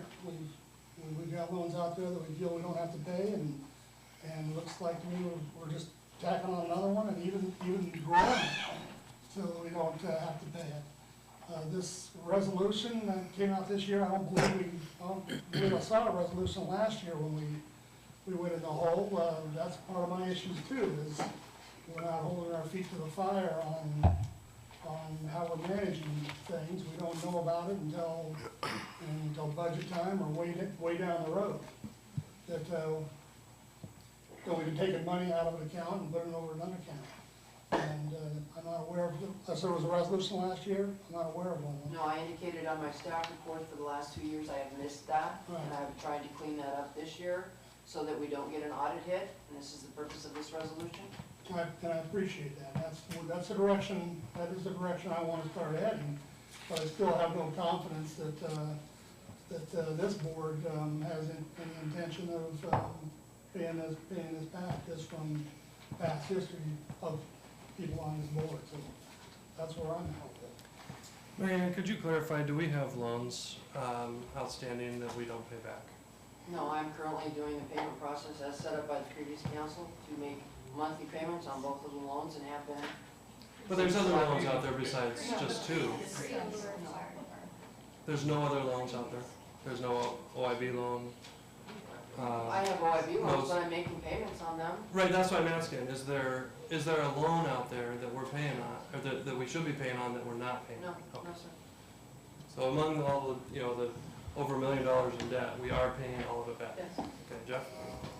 I think one of the things that was just discussed was the accountability portion and passing a resolution, whereas requiring this to happen and the payback for that and a time frame that it's going to be paid back does show fiscal accountability and does show that we're going to pay it back. It's not willy-nilly, hey, we're going to pay it back. This is requiring the city to do it, and that's why it's being done this way. So it helps, one, clean up the audit, but two, has the requirement to make it happen. Tom? Sure, it's a resolution. Another resolution can be written next week to say we're not gonna pay this. But the fact is, the last council is the one who did the responsible thing and started paying on a loan that had been sitting out there, 2 loans that have been sitting out there. The people said, the people on this council said they were prepared to pay and didn't do it. So again, I have no confidence in this one. It was the last council who pushed out of here that was the ones doing responsible things and trying to pay their bills. So again, I have no, yeah, you can change you can talk about a resolution all you want, but, we could change that in a heartbeat. And historically, I've seen that happen, so, again, no confidence in it. And just to clarify, the people that are on this board that were on city council when the most recent loans were taken out are Tom Cramlett and Randy Holmstrom. None of the rest of us were on council when those loans were taken out. Gail? I just wanted to elaborate on one other thing, because the billing issue has been a sore spot within the department and with me for a long time. And a couple of things have been taking place. Probably one of the most important, I think, is council is going to be receiving monthly reports from the department, recording when calls were made and when the bills were submitted for each of those calls. So we have a tracking mechanism in place to help ensure we don't get too far behind. So that's been put in place. We're going to be getting monthly reports. That's my expectation. Okay.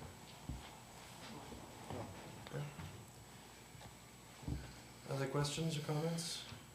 Jeff? And I guess the last resolution that the previous council passed was the repayment plan.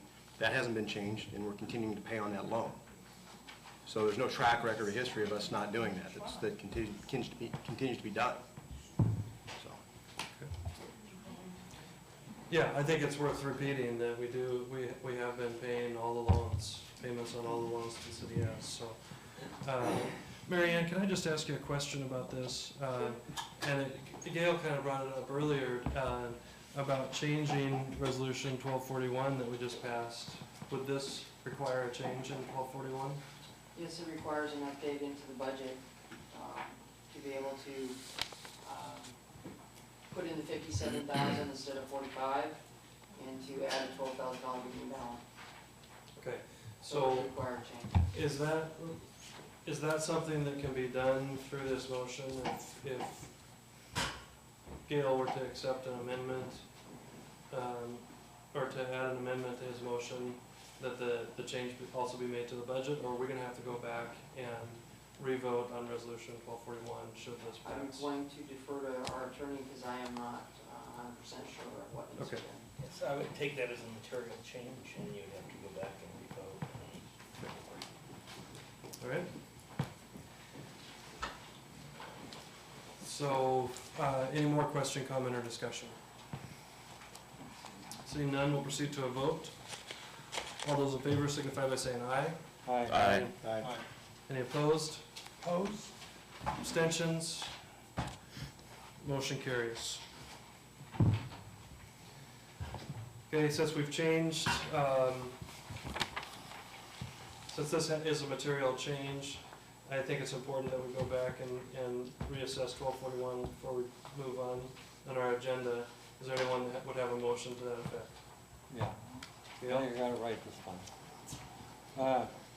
I'd like to make a motion to approve resolution 1241, adopting the municipal corporate budget with changes to the emergency fund, adding 12,000 to the beginning balance and increasing the interfund loan repayment to 57,000 for 2012-2013, making appropriations, authorizing expenditures, and levying taxes. Okay, that's a motion. Is there a second? Okay. Second made by Mark. Council, question, comment, or discussion? Okay, seeing none, we'll proceed to a vote. All those in favor signify by saying aye. Aye. Any opposed? Opposed? Abstentions? Motion carries. And now we'll turn to action item H. Approve the proposed request for proposals for transient room tax audits and authorize staff to proceed and select a firm to complete audits for the 2012-2013 fiscal year. Paul, will you be giving this Yes, I will. report? Yes. Thank you. Yeah, Mayor, members of council, this is for your approval, the draft RFP to go out for bids for auditors to do the transit tax in town. It's an item that's included in the budget. We're asking you to approve the RFP so that we can get proposals in and bring those to you for action. Thank you, Paul. We also did not have anyone sign up to comment on this item. So the next step is for a council motion second. Mark? Approve the proposed RFP for the TRT audits and authorize staff to proceed with obtaining quotes and selecting a firm to complete the audits during the course of the next fiscal year. Second. Okay, motion by Mark, second by Randy. There council question, comment, or discussion? Jeff? Comment or a question for Mary Ann. When the TRTs are collected, are they collected monthly, every 6 months, or yearly when they're paid back in? Most of them are quarterly. Quarterly? Tom? So there's a few things on here. One, in the request for proposal, we're asking them to propose up to auditing 3 operators. But then in the report over here, we're talking about getting enough money for 2 operators. So if we only have enough, it sounds like we're assuming it's gonna cost us per audit $2,000. And we budgeted $4,000. It looks like we're asking for three to be budgeted or to be audited. So we're looking at $6,000 we're asking from them potentially. What we're hoping to get is proposals to come in so we can compare that against what is the proposed cost versus what's in the budget. If we can only afford to do 2, then we would come forward with a recommendation to do 2. If we could get 3 within the same allocation, then we'd come forward with a recommendation to do that. So another question on there then is, I got 2 questions in here. How are we gonna go about deciding who the 2 are or the 3 are? Because obviously we're not gonna audit everybody. So how do we make that decision of who we're gonna audit? Probably take a look at who was last audited, which ones were not audited. Are there any of the firms that were having difficulties in terms of collections, and those might be appropriate ones then to audit. Okay. And I'm just wondering why we're going off, we got a $7 million budget here that gets audited, and asked about an RFQ on it, and we're saying there's nobody else. We just took somebody. We just took the guy we've been doing it and locked him up for 3 years. And here we got a $4,000 thing in here, and now we want to go out for an RFQ for it. I mean, does that mean there's a whole lot of people that do these things, but nobody does? I don't get it. I don't get why we're going out for RFQ for 4,000, but we don't do it for 7 million. Yeah, so this is a specialty audit kind of service. Our auditor would not do this. So in looking at what other communities are doing, they also go out for bids for this specialty. Okay. Thank you. Okay, further comment, question, or discussion? Okay, seeing none, we'll proceed to a vote. All those in favor signify by saying aye. Aye. Any opposed? Abstentions? Motion carries.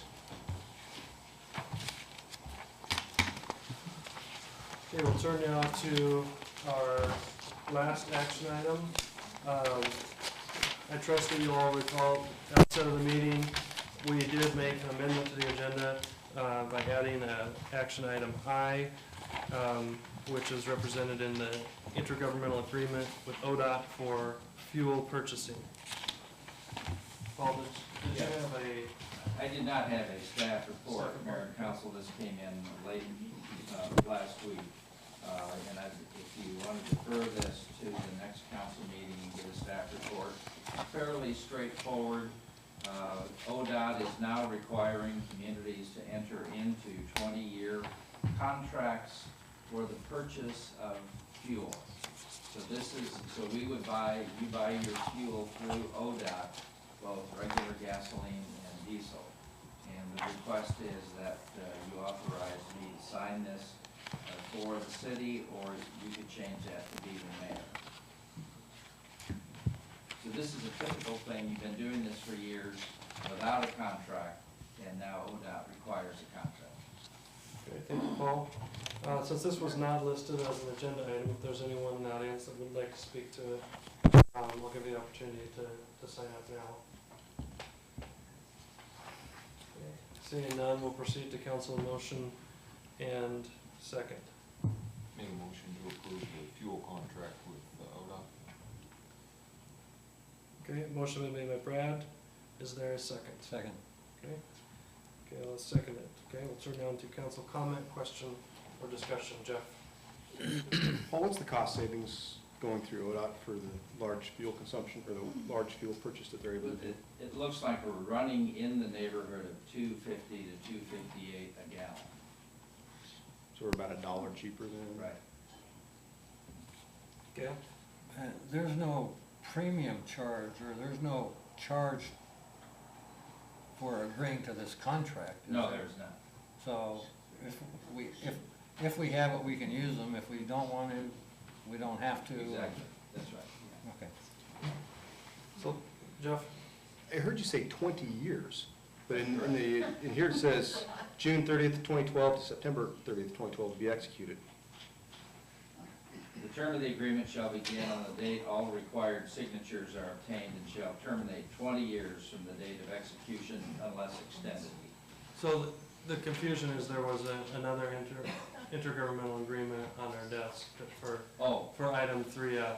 Yeah. That does expire on September 30th, but that's not what. That's not Yeah, okay. Yeah. I'm looking at, So, okay, Randy. I work for ODOT, I'm gonna vote on this, I don't have any tie to their fuel program, so. Got a potential conflict. So that's a declaration of a potential conflict of interest. Is that correct, Randy? yeah. Okay. So, in your clarification for Gail, you suggested that we would not be obligated to purchase fuel from ODOT. No, we're not. So what? If we had this What's the agreement, well, I would assume that we would, because the cost Right. savings would be significant. But if we had a vehicle that needed gas and the ODOT station was not available, or they were out, we still would have to buy it somewhere else. Okay. So it's not something that obligates us to ODOT, it just allows us to use it. Exactly, right. For 20 years. Yes. Further question, comment, or discussion? Seeing none, we'll proceed to a vote. All those in favor signify by saying aye. Aye. Opposed? I oppose. Abstentions? Okay, motion carries. I'll just mention that I oppose because I prefer to see a staff report on that for a 20-year contract. Okay? That takes us to the end of our action items, and we'll move now to the appearance of interested citizens to share a variety of perspectives on issues facing our community. As I said at the outset of the meeting, we definitely appreciate all of you for being here and for choosing to participate. We want to hear your concerns and issues, but we also want to, if you can, limit them to 5 minutes. When you hear the timer go off, please wrap up your comments. Okay, first person on our list is Joy Keene, speaking on the Nestle plant.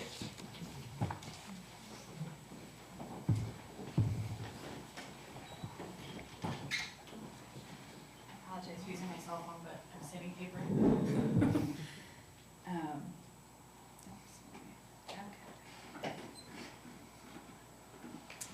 Good evening, Mayor Masters and City Council. My name is Joy Keene, and I live in the city of Portland, Oregon. I've lived in Oregon for 12 years, and I consider it my home. However, I grew up in a small town in West Michigan, right on Lake Michigan, and it's a town that relies pretty much 100% on tourism. So making sure that our roads were safe and the city was beautiful and easy to get around in was of paramount importance to pretty much everybody that worked there, because our lifestyle depended on it. I've been watching with great interest what's been going on here in Cascade Locks at your city council meetings and at your JCED meetings in regards to building the Nestle plant here. Now, before you discount what I say because I come from Portland, I would humbly ask you to remember where Nestle comes from, across the ocean, and what they're asking, you know, what they want from you, not what they're promising you. And I also would humbly ask that the city council thinks about what this town will look like in 10, 20, 50, 99 years, which are often the lengths of the contracts that Nestle signs with people. In the short term, if this plant, with its 60-foot tall water tower, right next to the Columbia River, that's full of your water, is built, what does that signal to other businesses that would think about setting up shop here? It says that you're a Nestle company town and that they run this town. Because what ice cream shop, what boutique, which restaurant, which gift shop is gonna wanna set up a business on Winapa Street when they're, you know, sorry about that. When they're, you know, who's gonna wanna set up shop on your street if every 8 minutes there's a semi rumbling by, threatening the lives of every kid and grandmother that crosses the street trying to get an ice cream cone? You know, at the height of the summer season, who's gonna wanna camp at the KOA when they have to listen to a semi rumbling and backup beepers going all night long? What fisherman is gonna wanna fish at the mouth of Herman Creek in Columbia River when they know that the water that comes out of that pipe, you know, came out of a pipe instead of off the mountain? What sailboat company is gonna wanna set up, you know, sailboat races when they have to risk the damage to their sailboats when semi-trucks are running them over every 8 minutes in the street? And basically, you know, I think that putting all your eggs in one basket, one economic basket, is just not good governance for the long term of this health of the city's industries. You know, and in the long term, what happens if your wells dry up? Nestle's told you how much water it wants to bottle, but have they signed a contract with you? Have they offered to sign any legal contracts with you? And if they break their contract, what's your legal budget? Do you have an army of lawyers to fight their army of lawyers? Should they decide to take more water than their memorandum of understanding puts down? Do you have, you know, does your town have the money to fight corporate lawyers from a foreign corporation? And what happens if Columbia well water infiltrates your wells in 20 or 30 years? Do you guys have $9 million to build a water filtration plant to protect the drinking water for the rest of the town? How much wastewater is this plan, you know, supposedly gonna create? Do you guys have the infrastructure to handle that wastewater? Are all the townspeople and citizens of Cascade Locks willing to pay more for Tier 2 power because one plant got built? You know, what has Nestle offered you in return? No promise for how long they'll be here. No contracts. A small number of low-paid jobs that might often end up be temp jobs because they have in other places. The guaranteed destruction of your roads at the taxpayer of Oregon's, you know, have to foot the bill. Possible exclusion of all other industries and businesses that would want to set up here, and the possibility of depleting your drinking water. If you add all that up over the next 50 years, I can't imagine any amount of money that they offer you that is worth all that. Just want to thank you for listening, and I really look forward to hearing you guys ask more questions about this company. Thanks. Thank you, Joy. Thank you. Okay, it says here all the way from Michigan, Terry Swear.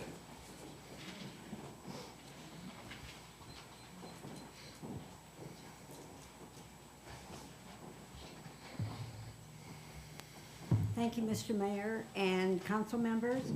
I've been here in the area for 3 days, and it has brought me back in time to 2001 when Nestle came to my small town in Mecosta, which is in northern Michigan. The citizens then, when they heard of Nestle coming to our small town, they organized a group, much of what groups here in Oregon are, and we formed Michigan Citizens for Water Conservation. I was the president for 11 years. And we engaged then in a David and Goliath battle against Nestle that lasted for over 8 years, 8 long years. As Nestle moved into Michigan to privatize our water for its own profit, it also announced that it would not cause any adverse resource impacts to our natural resources. It was then proven in the district court, in the Court of Appeals, and in the Michigan Supreme Court that there would be harm and it would occur because of Nestle's pumping.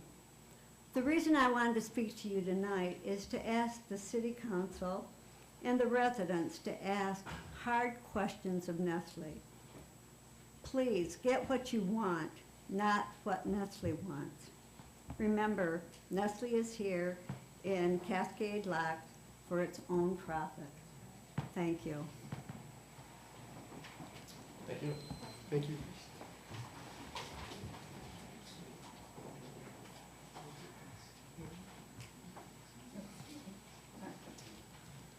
Okay, Larry.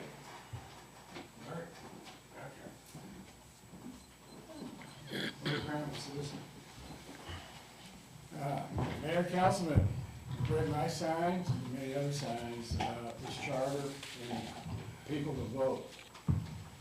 You've taken an oath that tells you to obey the city charter of Cascade Locks.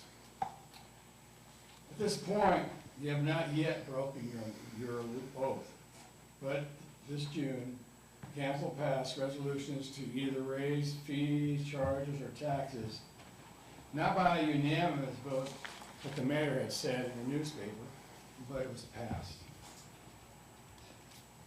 Here we are. Are you going to break the oath to all the citizens of Cascade Locks? If in July 1, I receive a bill, fees, charges, or taxes added, you gotta think about that. Also, there's a little question here that I had. Once you voted for any of these resolutions, other than the ambulance charge, which we all shared that you should do, you have broken your oath. You might have abstained at one of them. You might even said no to some of them, but all but one said yes to at least one resolution. As I sit here tonight, I sit and listen, things moving and going here, going there. Why hide how you want to use your money? Keep your money in a department that you are planning to spend it in, and tell us. You have a chance to respect the wishes of us, the citizens of Cascade Locks, by bringing these resolutions to the vote of people. Thank you. Thank you. Virginia.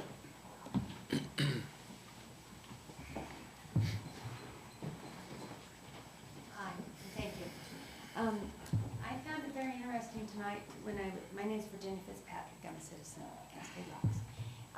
Very interesting tonight to hear that we've been paying on all the bills, and I'm glad to hear that. I would like to know what some of the balances would be. I was going through some minutes, and less than a year ago, we had a $923,642 sewer debt, a $450,000 loan to EMS, and many other loans. But I just kind of like to know where we're at with that, if we're paying them, and where we're at with that kind of stuff. And I don't know if Mary Ann can get me that information, or that was one thing. And then there was another item I was looking at last, I don't remember which meeting, but Paul brought a bunch of cost-saving measures to you guys. And there's about 9 of them, and you really weren't interested in any of them. The one that showed the most interest was a part-time city administrator. Again, our charter says we should have a full-time administrator. We need someone that oversees everything. You guys are volunteers, you're not here every day. You're busy, you all got jobs and stuff. So I really think that that if you're interested in that, you might rethink that, because the charter really clearly says there shall be a city administrator who shall be appointed by and serve at the will of City Council. The city administrator shall be responsible to the City Council for the proper administration of all the affairs of the city of Cascade locks for carrying out these policies established by the city council. So I just would like you to rethink that if you're really considering that as a cost-saving measure. Thank you.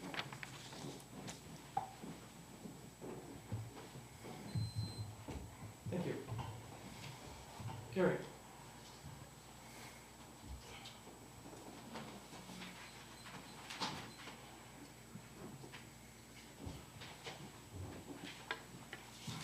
Gary Montroff, a resident of Cascade Locks. I'm here tonight to ask you one more time to put the resolutions that raise the fees to the voters in November. It's what the charter says you should do. 6 of you are appointed to your positions. You do not represent anybody. Nobody elected you. You don't represent any of us. So to think that you can come in and overturn our elected amendment in the charter is a little presumptuous of you. A little bit dishonorable, I think.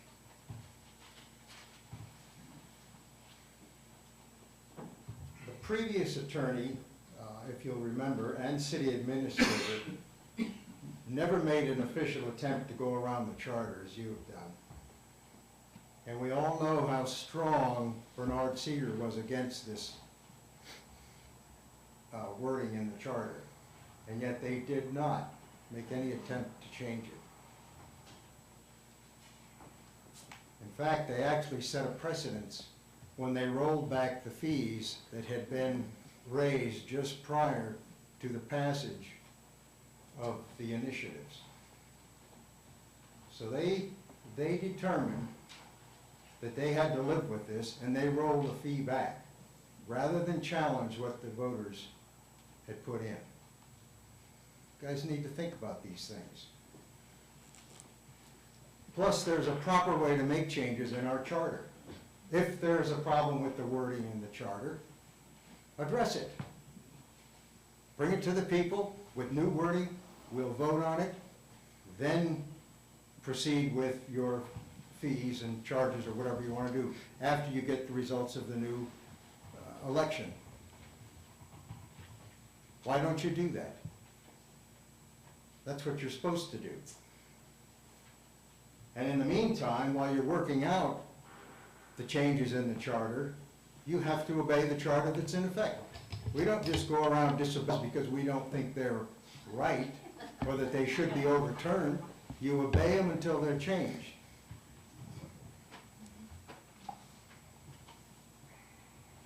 Then in 2010, there was a charter review committee put together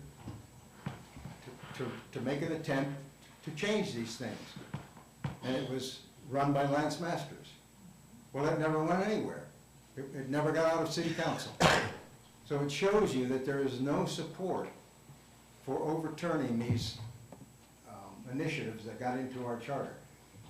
There's no support. Also, I think you should read the Bandon City Charter, and perhaps maybe the Damascus City Charter. When the attorney tells you that there's a problem with the wording, perhaps there is, but that's just his opinion. There are other cities with stronger language, and they're living with it. Nobody's challenging them, and they've been in there, I think Bandon, their charter was amended in 2004, the last time, and it was in there at that time. So it's been in there for 8 years. So why you 6 people think that because this attorney says there's problems with the wording, think you can ignore the charter? I don't understand you people. This is no longer a difference in political viewpoints. I mean, we all disagree on some political viewpoints. This is no longer a disagreement. You people are out of bounds. And you're making enemies, and it's going to cost us money. It's going to cost the city money, it's going to cost the citizens money. So why do you want to do this? Is all you have to do is present it to us in November.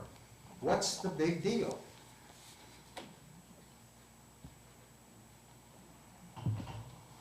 What's your problem?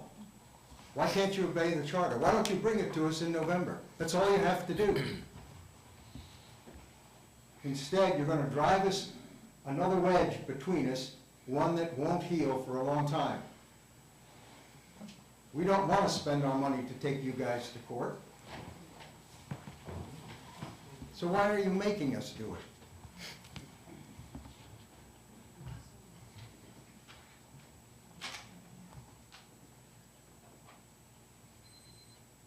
You're already strapped for money. Why in the world would you proceed down this way?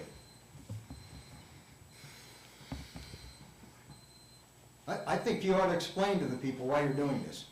Why you think that you can go around the charter and put these in effect in July. And I think each one of you should have to explain it to us. Thank you.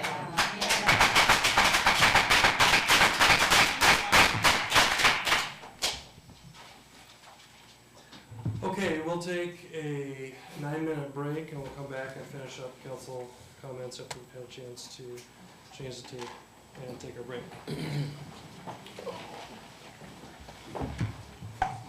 Randy, we'll do that.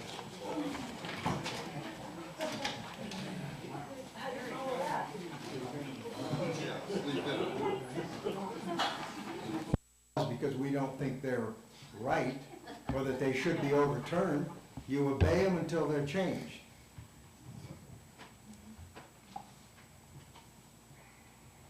Then in 2010, there was a charter review committee put together to make an attempt to change these things. And it was run by Lance Masters. Well, it never went anywhere. It never got out of city council. So it shows you that there is no support for overturning these initiatives that got into our charter. There's no support.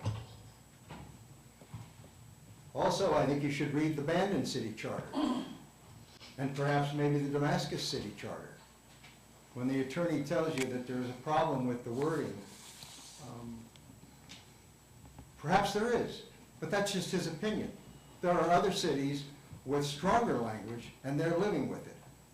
Nobody's challenging them, and they've been in there, I think Bandon, their charter was amended in 2004, the last time, and it was in there at that time. So it's been in there for 8 years. So why you 6 people think that because this attorney says there's problems with the wording, think you can ignore the charter? I don't understand you people. This is no longer a difference in political viewpoints. I mean, we all disagree on some political viewpoints. This is no longer a disagreement. You people are out of bounds. And you're making enemies, and it's going to cost us money. It's going to cost the city money, it's going to cost the citizens money. So why do you want to do this? Is all you have to do is present it to us in November. What's the big deal?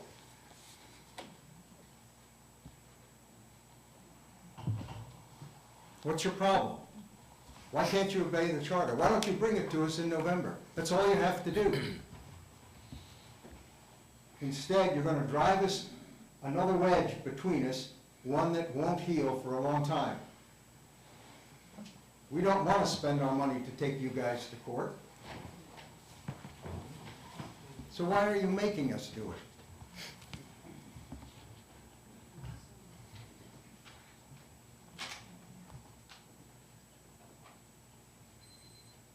You're already strapped for money. Why in the world would you proceed down this way? I think you ought to explain to the people why you're doing this. Why you think that you can go around the charter and put these in effect in July. And I think each one of you should have to explain it to us. Thank you.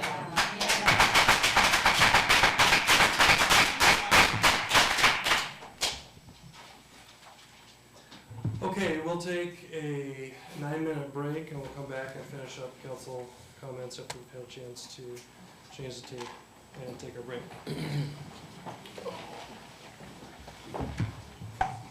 Randy, we'll do that.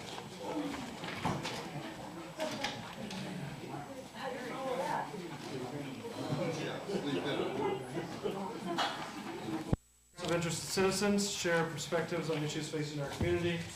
And Randy promised you'd be first up here, so I think Betty's ready for you. Right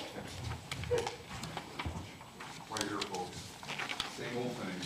Gary, my name is Randy Mislick. I'm a resident of Cascade Lots. Pretty much Gary said it all. I'll add on a few things. For your ambulance fee that you're increasing is, in the past, I believe the ambulance fee was high for strangers, and we always, city council traditionally made that fee lower for the citizens. You've made it the same as for us as you do for strangers. You've added that on. And I think it's important for citizens to realize that that was something that, if had you put it to a vote, citizens would have weighed in on that issue. But you're not going to allow them to, of course, and I don't believe. You know, you can change this. You can do a supplemental budget. You'd be late. You can change this. You don't have to do this tonight. You can change it, and so that you wouldn't have to do this. But I suspect that you're going to go in the direction that you're going to go, and you shouldn't. Now, your group that advised you for the ambulance fees and for the fire suppression fee, they recommended $5 for a suppression fee a month. I think it was $5. And you bumped that up to $9 and not letting us vote on it. That group that advised you, always, when they made the recommendations, they made those recommendations under the theory that you were, in fact, going to put it to a vote. But now, you've bumped all their recommendations up higher, and you're not going to let us vote on it. It's absolutely outrageous. You were budgeting and spending illegal money, basically, is what you're doing. You're breaking the law, and you're not even obeying the oath of office. Remember the oath of office where you said you would adhere to the charter, city charter, all the OARs, all the ORSs, and here you are departing from that. So why don't you take that oath of office that you signed up for months ago and just throw it away? It's not right what you're doing. What's more offensive is that the last lawyer that we have from Lake Oswego, and Gary Munkoff mentioned this, he was hired on right after the initiatives came on board, Andy out of Lake Oswego. And he was hired on specifically because he had experience fighting citizen-based initiatives. That was the main reason why he was hired on. And his experience in fighting these citizen-based initiatives was down in Damascus, where he lost 3 times. He had experience fighting citizen-based initiatives, but not a very good one. But he even advised you, when these initiatives came on board, that they were perfectly legitimate, that the only things that wouldn't be affected by it would be the rates, the water rates, the electrical, the water rates, the sewage rates, and he was saying the electric rates, and which we dispute because we own the electric company and we have every right to vote on those rates, in our opinion. And I believe that your present city council's attorney said that to the last council, that absolutely that could be voted on for electric rates. That tape is out there somewhere. But I just find it interesting that you signed, Councilperson Lorang, as a mayor, your first week of mayor, you signed the resolutions repealing all the tax increases, retroactive, if you remember. And so you acknowledge these things, and here you are not acknowledging it, and as far as I'm concerned, there should be a penalty attached to it. If I had it my way, I'd have you dinged right out of your own personal Hey, savings. Randy, the comments are for the whole council. We're not picking out one person, please. Thank you. Okay, well, for all 5 or 6 of you that are gonna vote for this, I think you should be punished. I don't know how, but you should be punished if you go along with this. You have a right to go in the supplemental budget and do it differently. Well, I believe that you 6 people that go along with it should be punished. And that's all I have to say. Thank you. Any questions? I tried to punish him.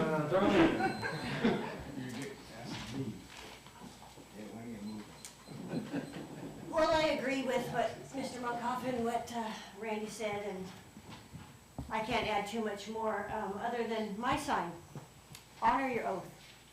I have 3 kids at home. I talk to them, I say, you know, girls, all you have is, you have your word, you have your integrity. That's your reputation, that's what builds your character, what makes you you. What makes you you?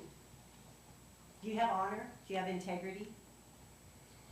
Did you read your charter?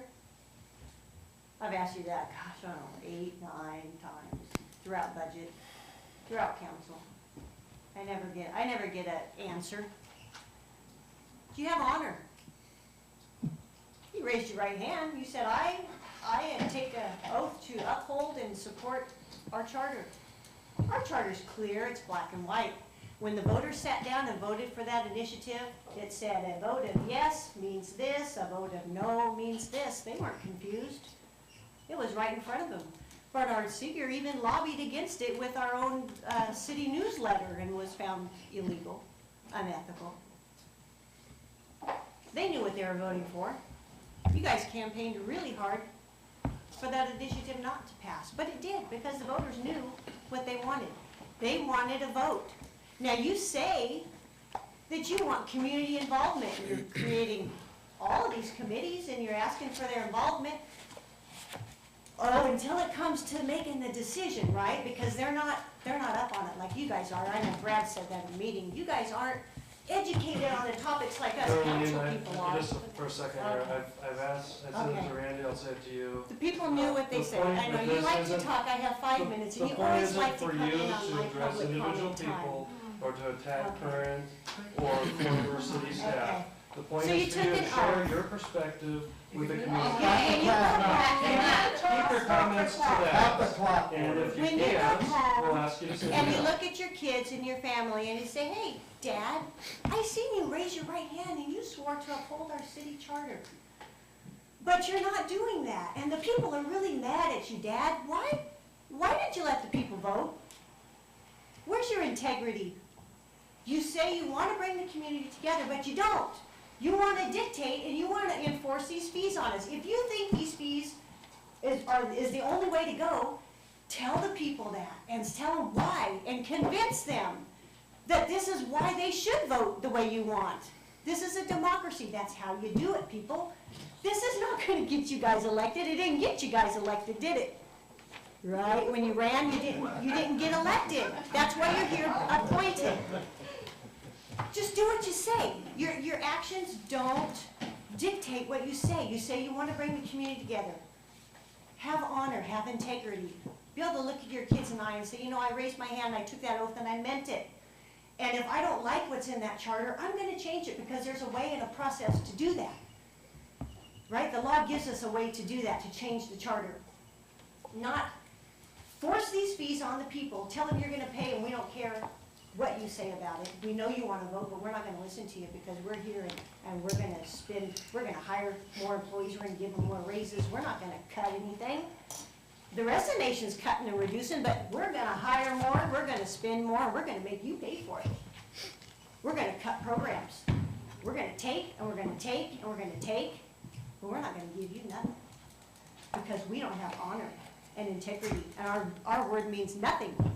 You showed that your word means nothing when you took an oath and then you went against it.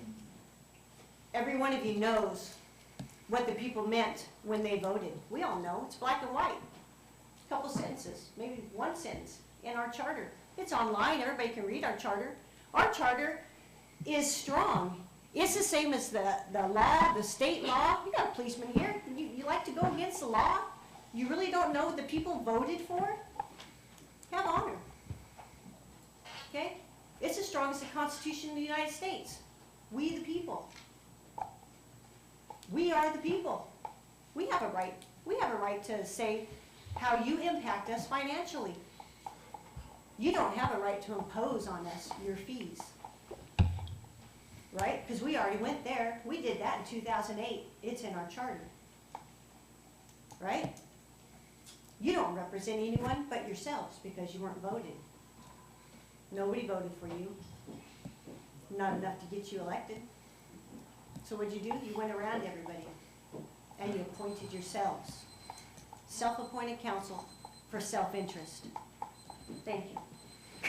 Thank you.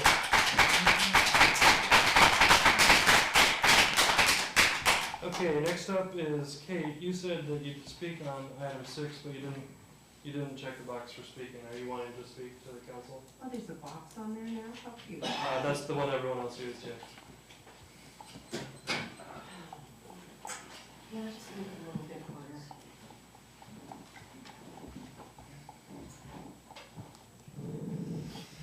Wow, you guys are acting like you were elected or something. Where's that come from? Seriously, it wasn't like anybody voted for any of you. I simply did vote for Lance, but I voted for Lance to be a counselor, not a mayor. I happen to think mayor's a slightly different position that involves a different personality. I've heard at least 3 citizens have said to me that you guys did this because it had to be done, because you couldn't trust us to vote for it. And you know, that sort of father knows best attitude is exactly why I did vote for something. I voted for that initiative. I didn't vote for you guys.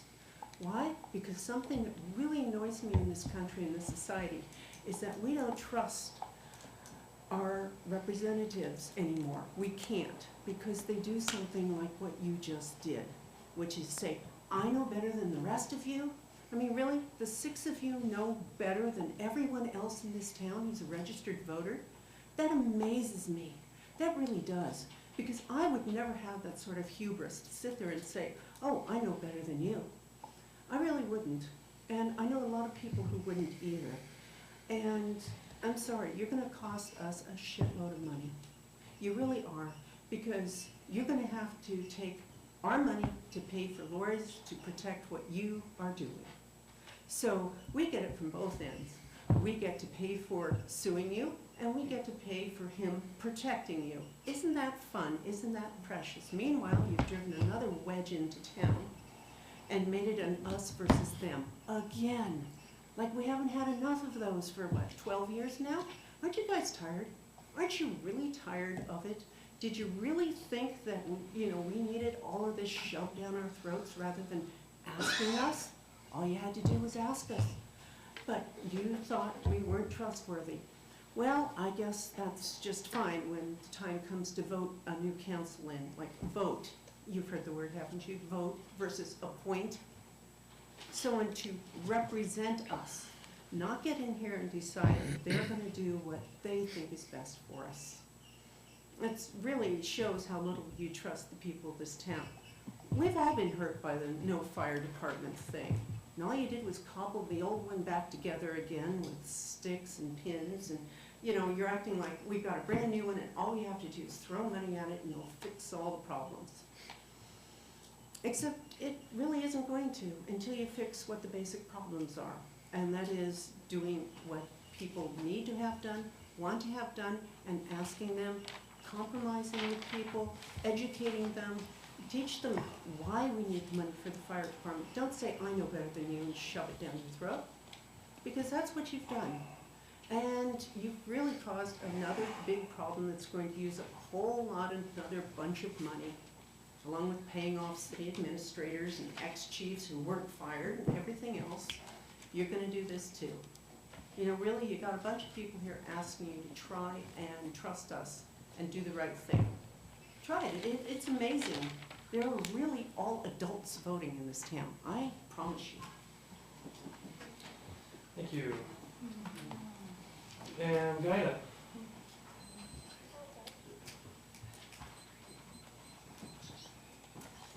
Guy Hate Citizen.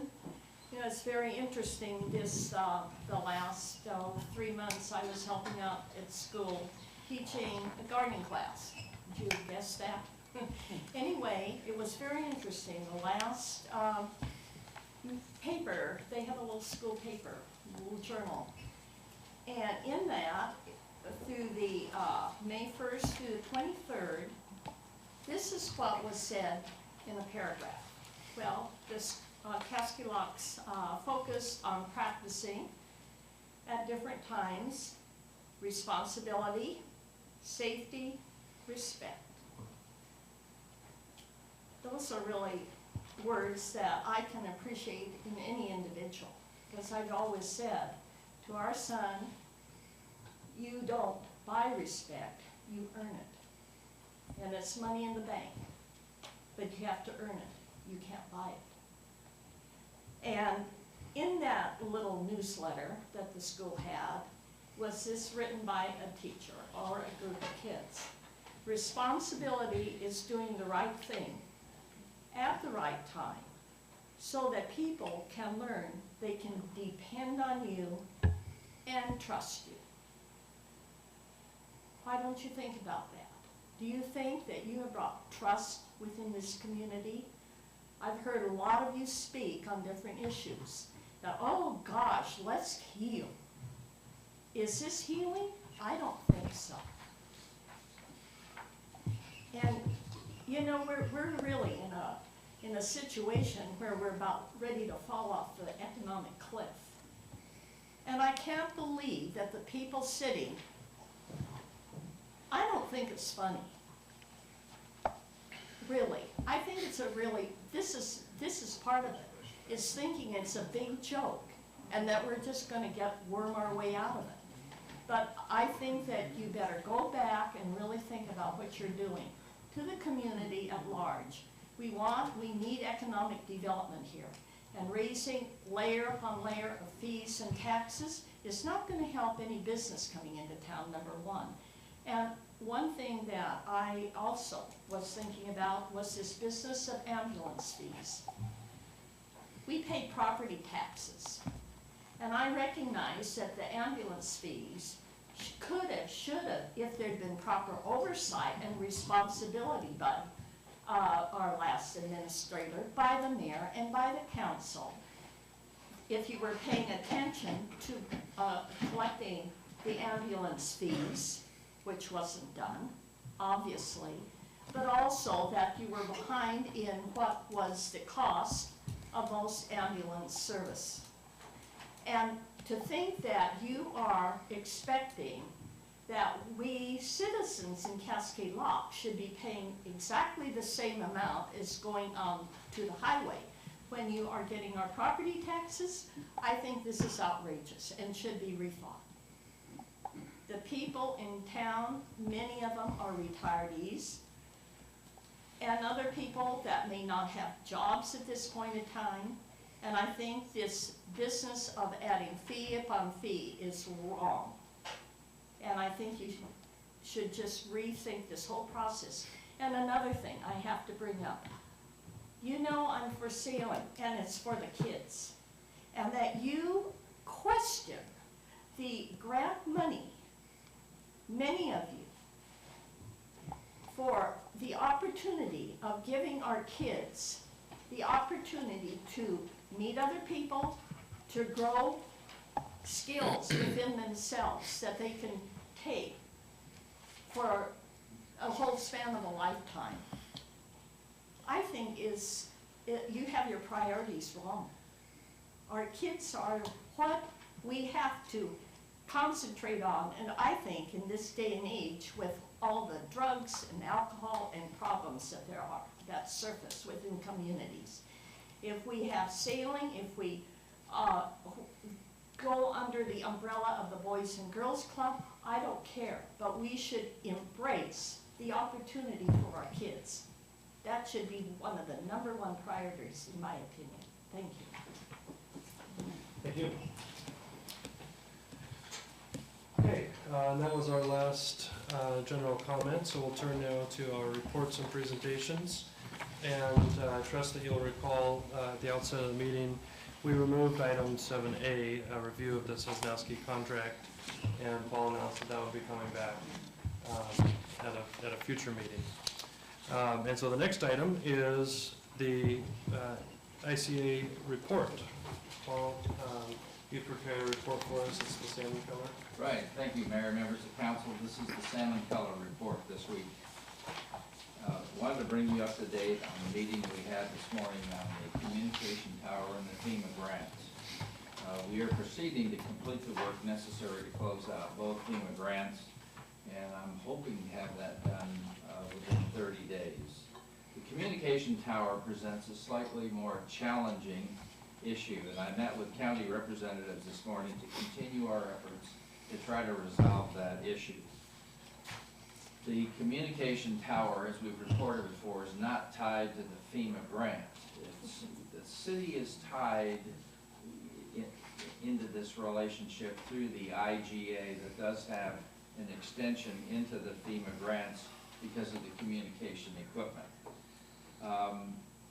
Specifically, the county is looking for the city to provide a land survey done by a registered surveyor and the appropriate agreement. Now, as we've reported before, we have the survey, we have the proposed agreement, but we do not have a property owner who's willing to sign the survey and the agreement without getting additional money. As I've reported in the past, we expect the total cost for the communication tower to be about $30,000. This would be the cost of the survey, the glue lamp tower, which is about $13,000, moving the propane and electric services inside the city's 50 by 50 easement, tower delivery, installation, and some fencing and security, which will be required. The options that we're looking at include condemnation, litigation, erecting the new tower, and negotiation with the property owner. Each has its own sets of pros and cons and expenses. The preliminary cost for condemnation is upwards of $10,000. Litigation could cost as much as $7,000 to $10,000.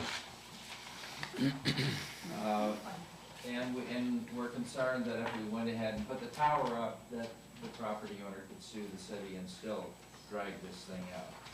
At our meeting this morning, the sheriff reported on his visits with each of the other fire and emergency partners.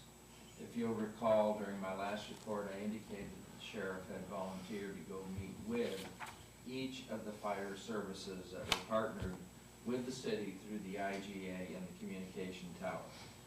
The sheriff has laid the groundwork for each of those partners to come forward with $6,000 to assist covering the cost of the communication tower.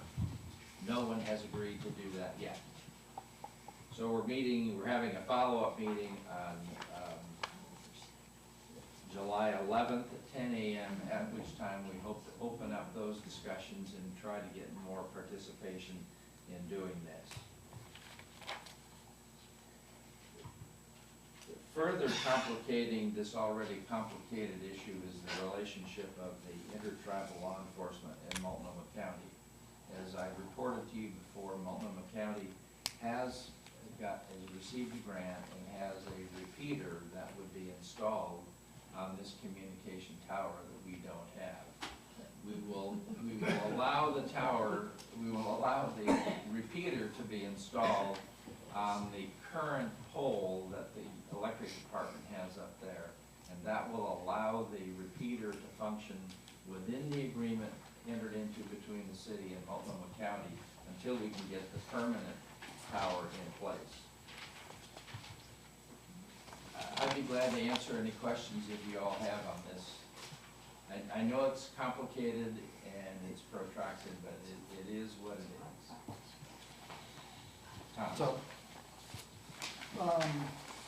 Oscar, the tower on Oscar Mountain, the tower on Mill Mountain, are those part of the FEMA grant?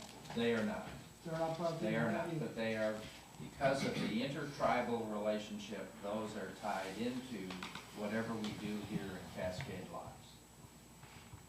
Okay, so that's part of the issue with intertribal, That's right. are those two towers? Okay. Thank you. Good, thank you.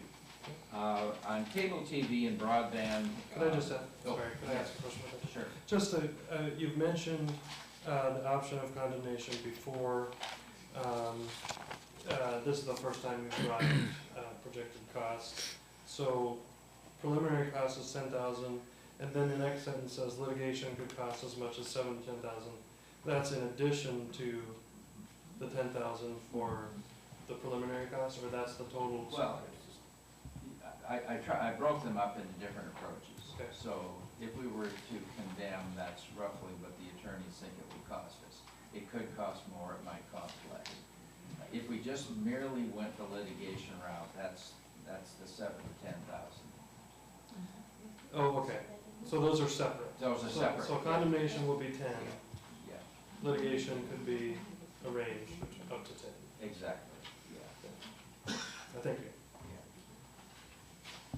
And I didn't adequately cover that point, Mayor, but thanks for raising that question. So, working with our Hood River partners, we are going to approach the property owner to get him nailed down exactly what kind of a deal would he want and how much would he want for that. The 911 center will ultimately end up picking up the cost for operations and maintenance. And therein lies part of the difficulty with the county. They don't want to buy something that they can't afford.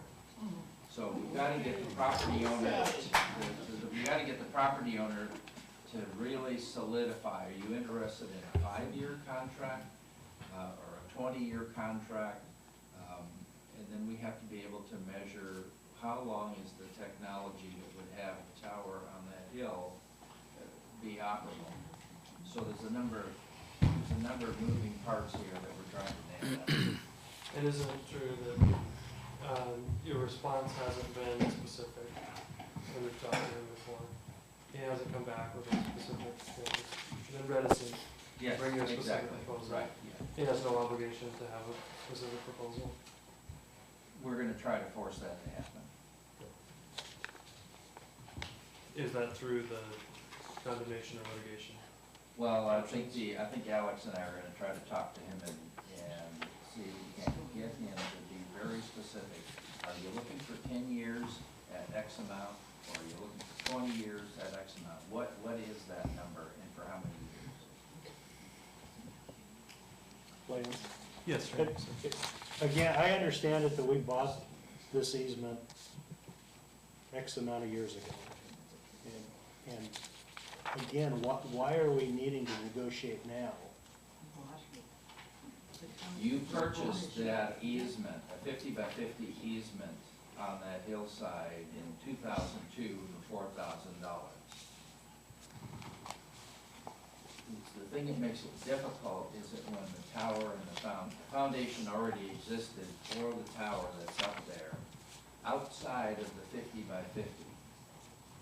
So in order for us to get to the point where the county would release the 38.4 under the FEMA grant, we are required to have a registered survey with a related agreement. So once we took Mr. Smith up, looked at it, he immediately saw, whoa, your tower is outside the 50 by 50, you're going to owe me more money. We said we're going to put the new tower inside the 50 by 50, and we're going to survey that, and there'll be no more money in the deal. Right. And you like the idea of getting more money? He likes that, I think.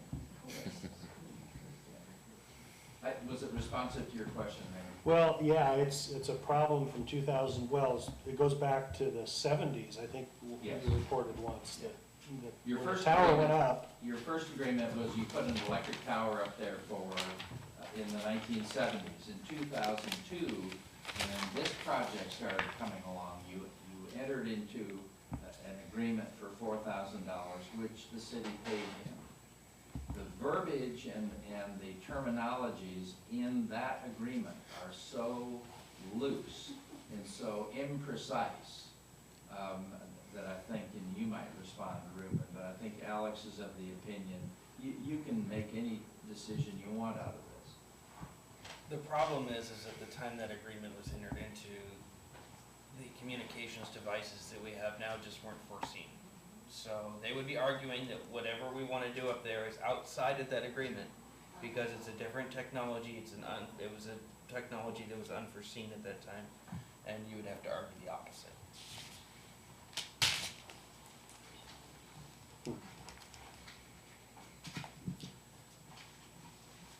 Any other questions on that?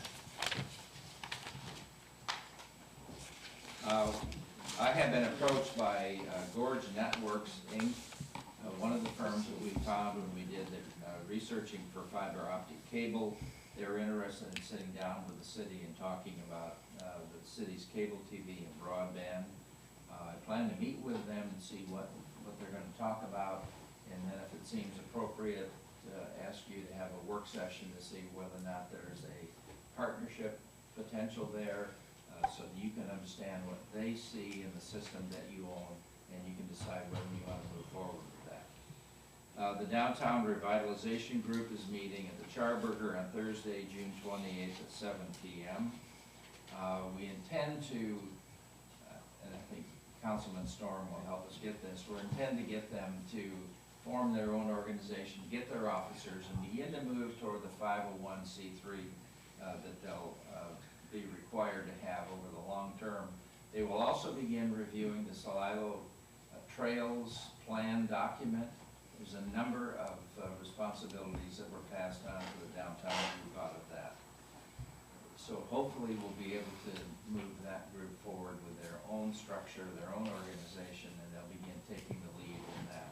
A part of that Salilo study did identify some grant opportunities for a visitor center connected with that hub, which will be at Overlook Park. So there may be some potential there of getting grant funding for the visitor center. Last item was I received late this afternoon a copy of the proposed 2012-13 sheriff's contract. I'll be bringing that to you for your action on July 9th. Any questions? Did you say that the sheriff's office is going to be appearing at the Downtown Revitalization Group? Yes, they will be there also. The sheriff's department is doing an assessment of the security cameras in the downtown area. So I'll be giving recommendations to the business people as well as the community. Okay. Well, you also put on our desks a copy of a letter. Was that going to be part of your report? Right. This is the letter that that the mayor and Jeff worked on. This is what was thought to be the item that you would send out in the utility building that would explain council actions regarding fees. I would suggest that council review this and then take action on it. Okay.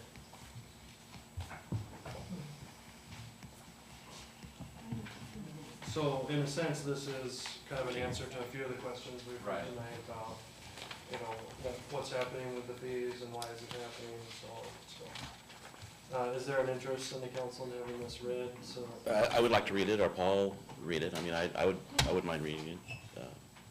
So, is that doable? That's fine with me. Okay. I would like to read this message to the citizens here and at home, June 25th, 2012.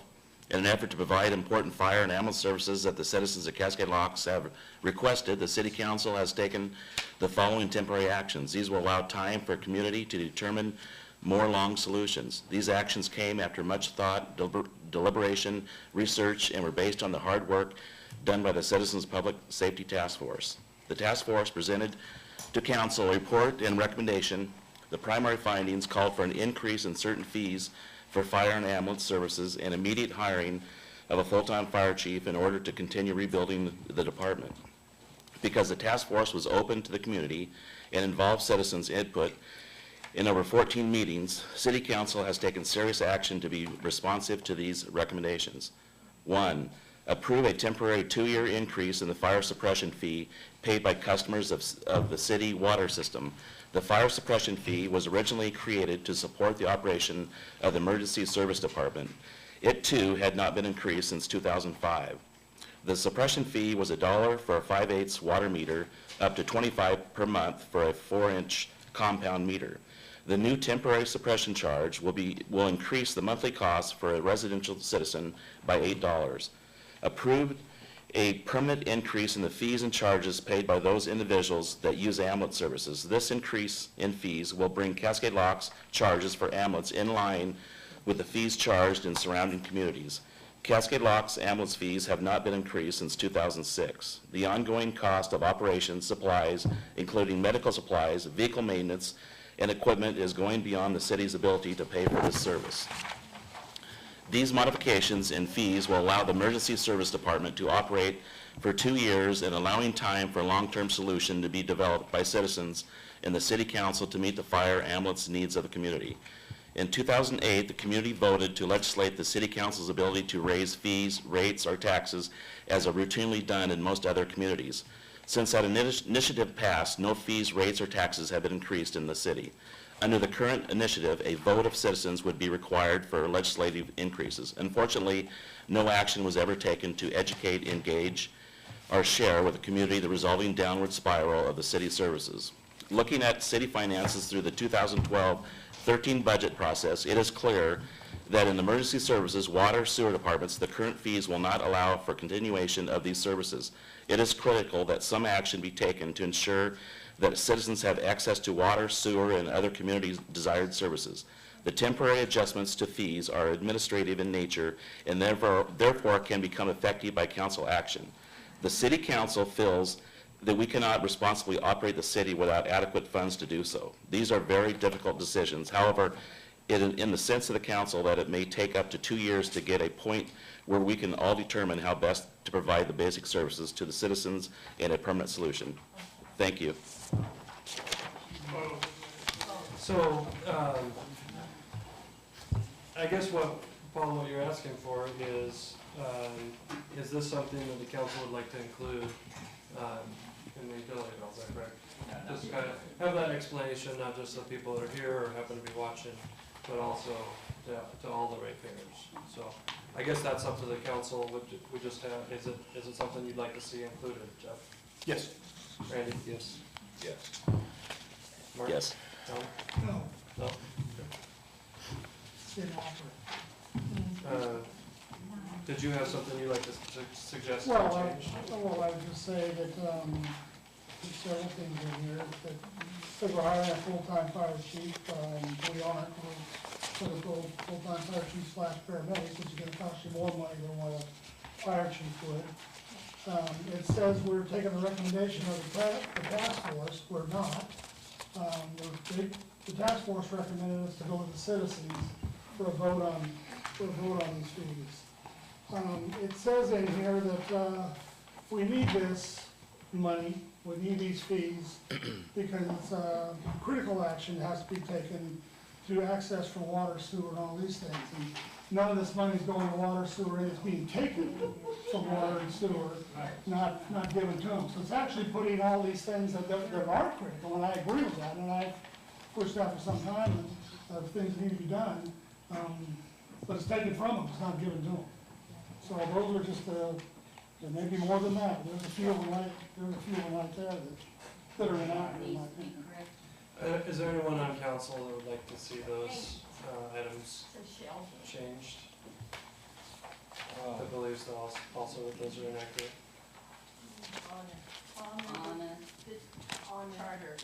Charter. So you guys have had an opportunity to share your perspective, and we thank you for that. Your opportunity is over, you did have your turn, so we'll ask that you don't interrupt. Opportunity is not over. If you can't stop, we are going to ask you to leave. You can ask to go. You have had a chance. Call the sheriff. Call the sheriff, it's your turn. Call the You sheriff. have your stuff here today, Lance. Oh, your door. Anyone else in council? Gail? One more time, I'll have to agree with Tom in part, because I don't, his comment about, I'm not sure why we're referring to water and sewer departments in this.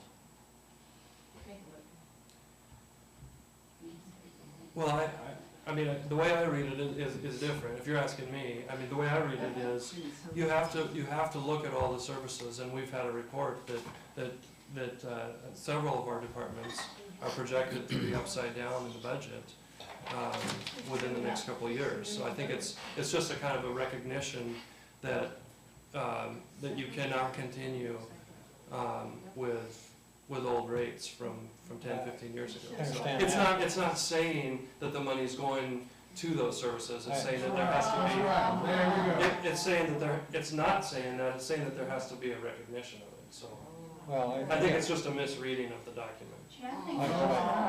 I think we should put the amount in there so people can read it, man. They don't know the. Yeah, as soon as they do. Never mind. One more time, I'm going to ask you guys to hold your comments. You've had a turn. This was not on the agenda. It is, as part of Paul's report. We did not notify what Paul's report was. So, I'm not hearing anyone else suggest changes, so you have your Okay. approval, okay. Any other comments or questions about the report? Okay.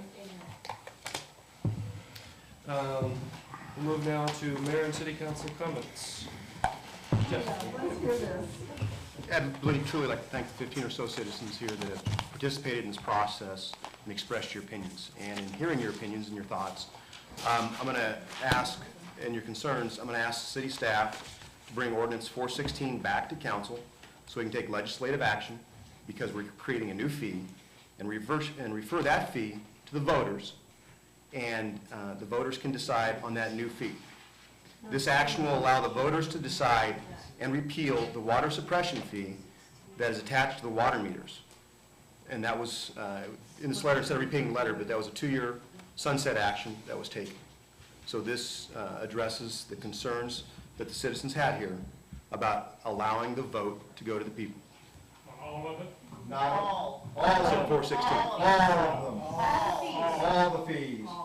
Okay, you're being asked to be quiet out of respect for the council. Randy? It's a good start, it's a good start. It's a good start, we It appreciate is it. a good start, we appreciate it. Brad? No problem. Okay, hold on, Jeff, are you asking for the, Oh, you're asking for a Consensus, consensus? consensus from council to have direct staff to bring 416 back to the table. We legislatively go through that process, and then after it's approved legislatively, we send it to the voters and have the voters vote on the new fee to attach it, as 416 says in the ordinance. okay, Yes. so is there a council consensus to do that? That's a Randy? good idea, sure. Brad? Gail? As I understood it, we were gonna have a ballot measure in addition to the actions that we took, so. Okay, what Jeff is asking for is ordinance 416, which was proposed on June 4th. There's also, we took action on June 4th to bring a ballot measure that would correct the charter and make it reflect law. So those are two separate issues. What Jeff's asking for is consensus to bring back ordinance 416. And that's what we're trying to do. I don't disagree. Okay? I don't disagree. Okay, so we have a consensus to bring back ordinance 416. Was that the end of your? I'm done, thank you. Okay, Randy? I didn't have anything else. Okay, Brad? I'm good. Gail? Hey, on a different topic, if we can. We get copies of the police report, Yes, you do. but I think it would be important to summarize those for the public. I mean, I think a lot of the public may know how much we spend, but I don't think we ever in detail explain some of the benefits that are received from what we're spending. So, So those have been part of the council packet in the past, Kathy, that's been just put in our boxes more recently, is that correct? right, That's because I was instructed to put them in your box. Right. Right, so, but that, just put them in the packet maybe doesn't even address your concern. well, no, mine is for the public knowledge.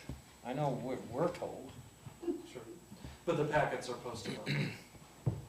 That's what they'll. Also, are those, I don't know what's online or not, when it's in our box versus not in our packet. It's not in the packet, so it's no longer online. It would have to be done separately. I have a question to ask, you know, what he meant. Do you mean the calls for service that they respond to, or the actual police reports themselves? No, the summary report that we get. Summary report, okay. We just get a list of times that they've responded. Frequency and types of events, and number of hours spent. Mhm. And I just think that should be made available to the public, We can figure out how to do that. if everybody, if the majority agrees, or however it's supposed to work, but. Is there anyone that objects to that? So, looks like the majority agrees. Okay. Is that all? Yeah.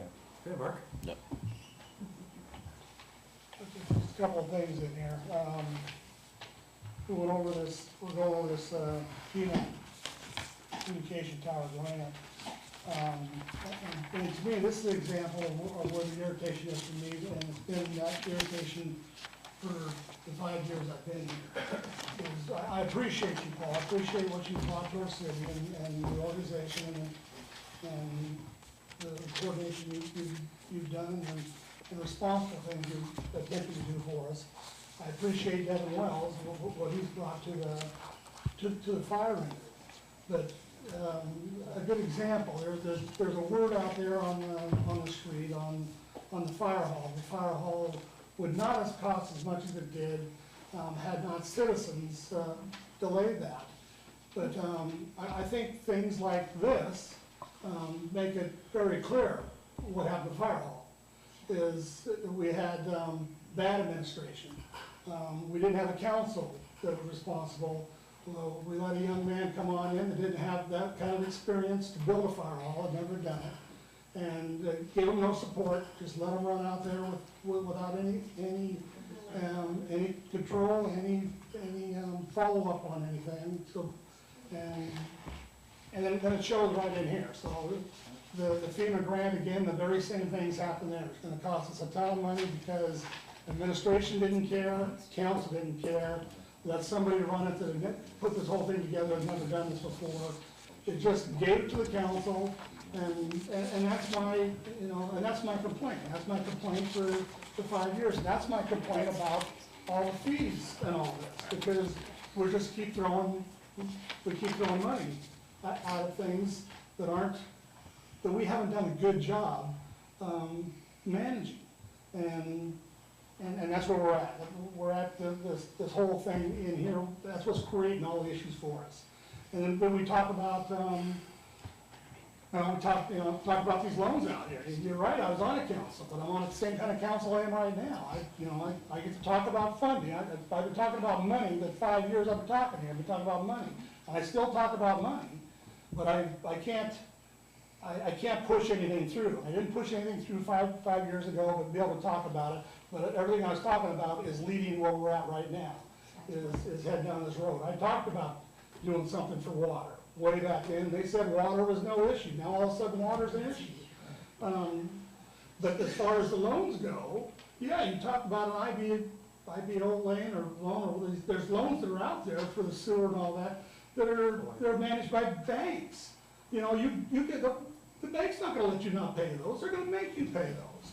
But all of the loans that we're asking, that we go to our citizens for, we're not paying them, we don't care. Those are the ones I'm talking about. So we treat the citizen as somebody that can't touch us. They can't touch us, we're taking the money, we're using it any way we wanna do it, and now, we've got ourselves in the hole with these loans by mismanagement of how we've done things. And so here we are having to go to citizens to pay those loans off. My thing is, until I feel comfortable that the type of management that Paul gives us, the type of management that Devin gives us, I'm not comfortable with where these councils head, because they've not done a good job. And can't blame the whole job. I think we've had bad administration too. I think there's been a bad administration, there's been bad council, and we let our staff with no experience do things that ran us in the hole. And right there, that communication tower is just another example of the whole thing. Thank you. Thank you. Thank you, Tom. And his So- name is Jeff Pritchard. That's true, and that's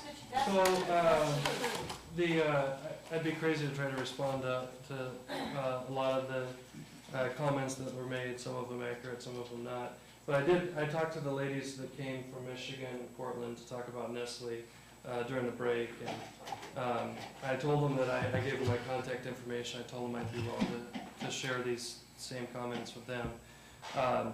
The first one was a 60-foot tall water tower going in with Nestle, and that's certainly never been part of the discussion that we've had with Nestle.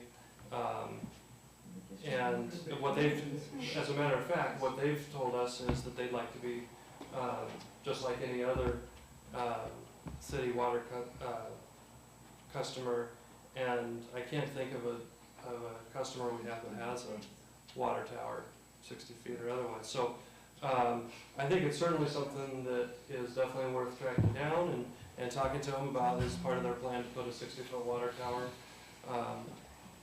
as part of the plan. Maybe that's what happened in Michigan, maybe they have it planned here, maybe they don't, but it's certainly not been mentioned so far. It was also mentioned, a couple comments were made about semi-trucks going up and down our business every 8 minutes. We've been told that there will be 200 truck trips, that's 100 one way, 100 back, just during the peak season. And I didn't get my calculator out to figure out if that means every 8 minutes.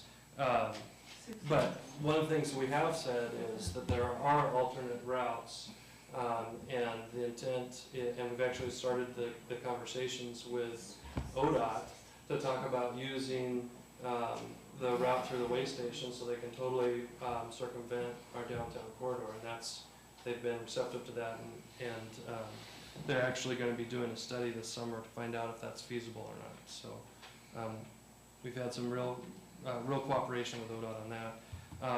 And again, the concept of sailboats being run over by semi-trucks, I guess that would happen if Jeff gets his way and the sailboats go out to Herman Creek. They potentially could, but maybe this is another tool for you to use in your argument to preserve the steelhead, that we got to keep those sailboats away from potential Nestle plant. I don't know, but it just seemed a little bit bizarre, although it's again, some of these things are worth tracking down just so we can make sure we get all of the questions answered. And Gail, maybe you can shed some light on the idea of fishing at Herman Creek. The comment was made, fishing out of a pipe. Do you know what that means? No, but I like the idea. If you catch more fish. Canned salmon. Hey, and I do want to make sure that I get a chance to follow up with these folks, because they mentioned putting all our eggs in one basket, and both the city and the port have adopted the most multifaceted approach to economic development. And I think if they were to take a look at that document and those plans, they would understand that for that matter, if they were to attend any of the joint economic development meetings, they actually have not attended, then they would have found that there's multiple economic development opportunities that the port and the city are pursuing together. So again, I agree in this case with those folks saying that we should avoid putting all our eggs in one basket. I think there's a number of different opportunities that we can pursue. Sailing being a primary one, investing in our trails being another. The outdoor adventure economy is kind of a theme. We've also just recently had a meeting to talk about downtown redevelopment and the concept of bringing a brewery into town. So clearly we do have more than one basket of eggs that we're working on filling. So. And this isn't the first time we've heard the concept of our wells drying up.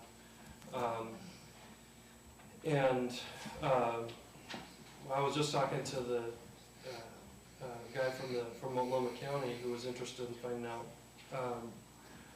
what was being proposed here for a water plant.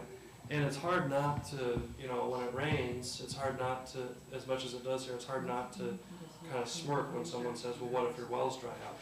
But it's also important that we point out that through our partnership with the port, we are pursuing that option to find out exactly what our water resource is before we take any steps forward. This is prior to any type of negotiation with Nestle or anything like that. And I think that's kind of related to the concept that was mentioned about Columbia River water in our wells. But that's also part of the hydrology study that we're pursuing.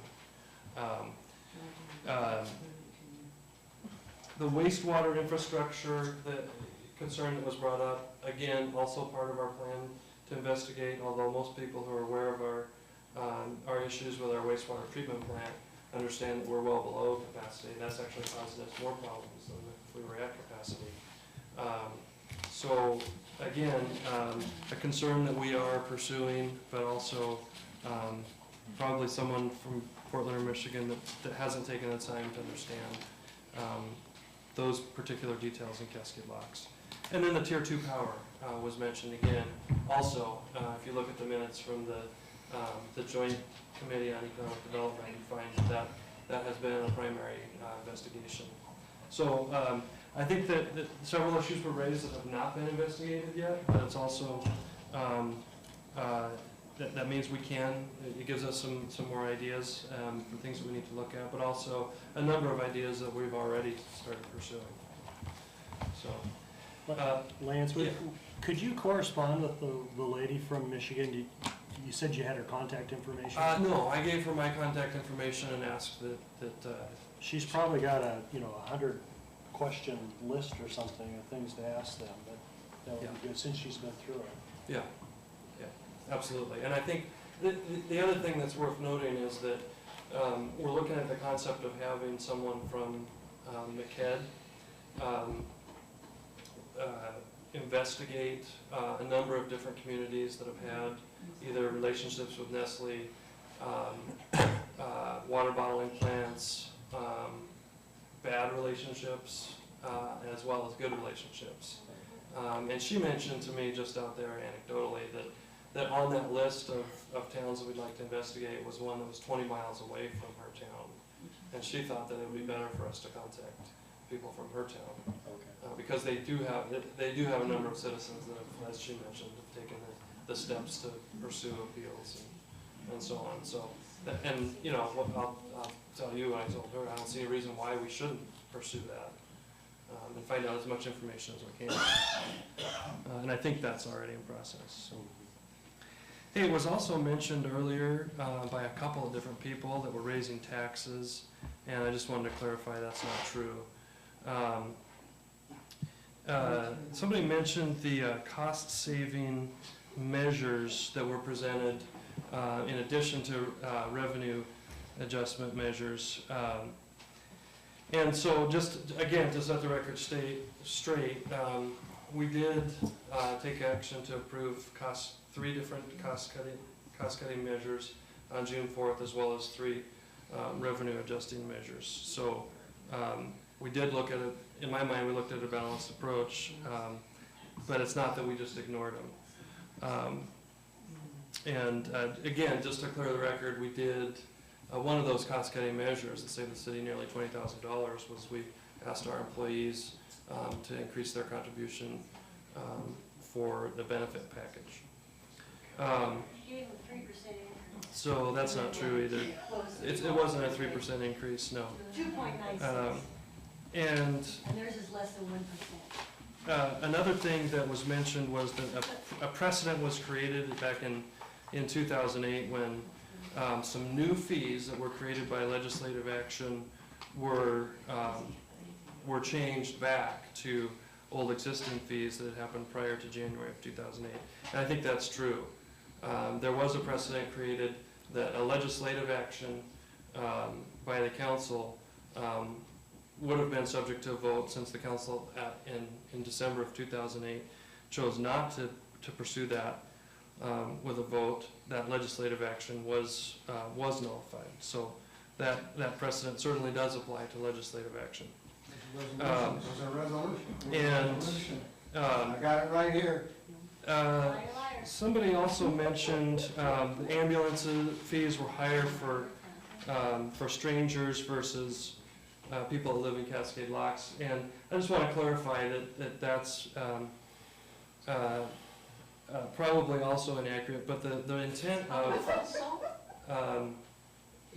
of the ambulance fee increases was to match what our mutual aid partners are doing, and from what I've looked into, they're not charging a different fee for strangers. They're charging the same fee when they respond to Cascade Locks as when they respond to their response areas. So what it does is it equalizes with our partners. Somebody also mentioned, did you read your charter? As Gary mentioned, I was part of a charter review committee, and we investigated every single part of the charter and discussed it at length, so I have certainly read the charter. Again, Gail also brought up the point that at the June 4th meeting, we did take action to bring a corrected language as a ballot measure to the voters. So that's coming. Ruben's worked on that, is that correct? I provided a timeline for enacting that, and we're ready to proceed on that. Yeah, so we expect that at our next You at our expect next to take meeting. the power away from the voters. Good job. Good job. But again, it was something that people had asked, just wanted to respond to it. So ultimately, I think it's clear from the meetings we've been having that there are at least a number of people that are not going to support funding for the fire department, that are fighting tooth and nail to keep that department from getting on a sound financial footing, that are going to continue to focus on the past, about things that have happened either 10 years ago, 5 years ago, and unhappiness associated with that. I demand a chance to respond to your comments. Has nothing to do And with there's also a number of people who are not interested in paying for the services that they've received. Unfortunately for these people, we have heard no solutions offered. And the council has taken action to find solutions. If you rewind the clock again, like some people want to do, and look back a year ago, we did try cutting expenditures in our fire department. That's been tried, and here's what happened. There was not adequate funding for a fire chief. The fire chief chose to resign. Excuse me. You know what? We were quiet while you had your time. Now, would you please do the same? So to continue, what happened was, we lost a fire chief. The fire department collapsed. We lost our mutual aid contracts, and as a result, the community spoke that they were not happy with that strategy of cutting expenditures. And as a result, as people mentioned tonight, we do have an appointed council. However, again, there's been some misconstruing of what's happening here. The council took action on June 4th to create a 2-year temporary fee increase. To take to the people. A 2-year temporary fee increase to get the department back on a sound financial footing. And it's not a whole bunch of fee increases. It's simply a temporary plan to get us to a point where we can sustainably run a fire department. As I've said, I understand there's people that are not happy with us taking action to run a sustainable fire department. But I certainly intend to pursue that because it's what the community wants and it's in the best interest of the community. It's what you want. It's a dictator. I object to your comments. You've taken it I from do the not. voters. That'll do it for me. Next item on our agenda is other matters. Anyone I have other object to you not matters? bringing it to a vote. I make a motion. I have a right to say that. Okay, we've had a motion to adjourn. Is there a second? Second. Okay. We have a second. All those in favor, signify by saying aye. Opposed? Abstentions? I second. Gee, Brad, you gotta stop manipulating. Liar, liar, pants on fire. That's true, and that's So, I'd be crazy to try to respond to a lot of the comments that were made, some of them accurate, some of them not. But I talked to the ladies that came from Michigan and Portland to talk about Nestle during the break, and I told them that I gave them my contact information. I told them I'd be willing to share these same comments with them. The first one was a 60-foot tall water tower going in with Nestle, and that's certainly never been part of the discussion that we've had with Nestle.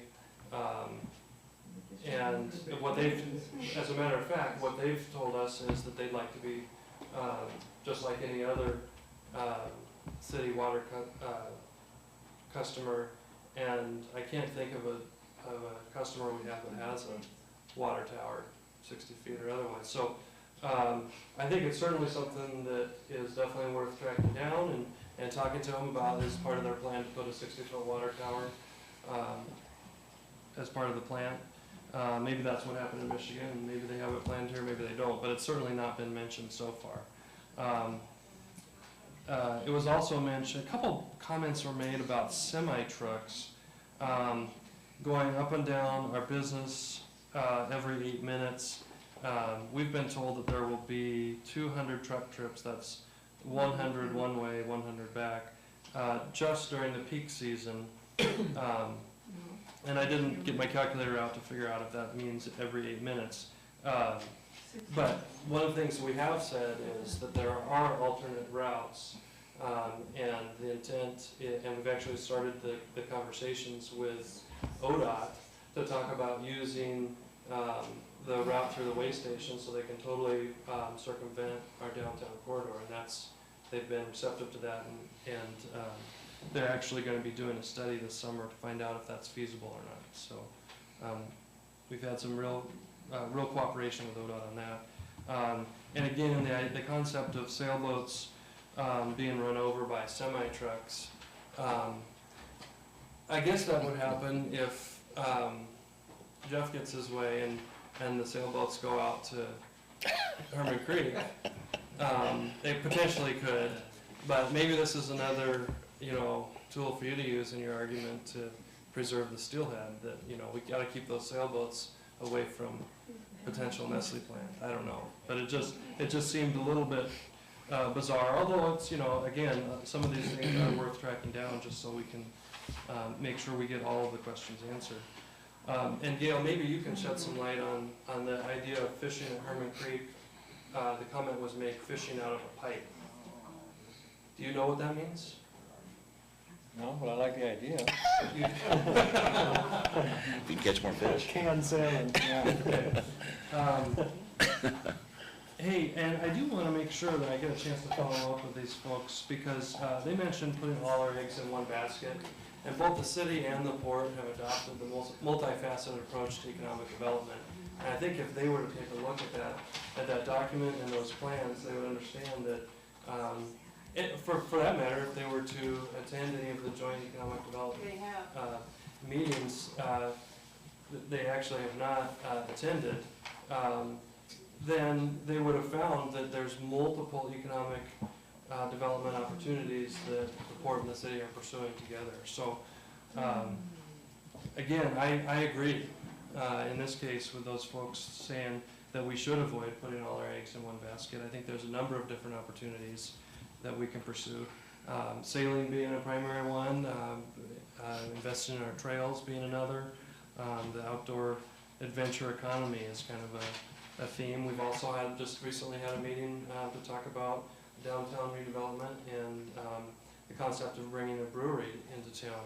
So clearly we do have more than one basket of eggs that we're working on filling. So, and this isn't the first time we've heard the concept of our wells drying up.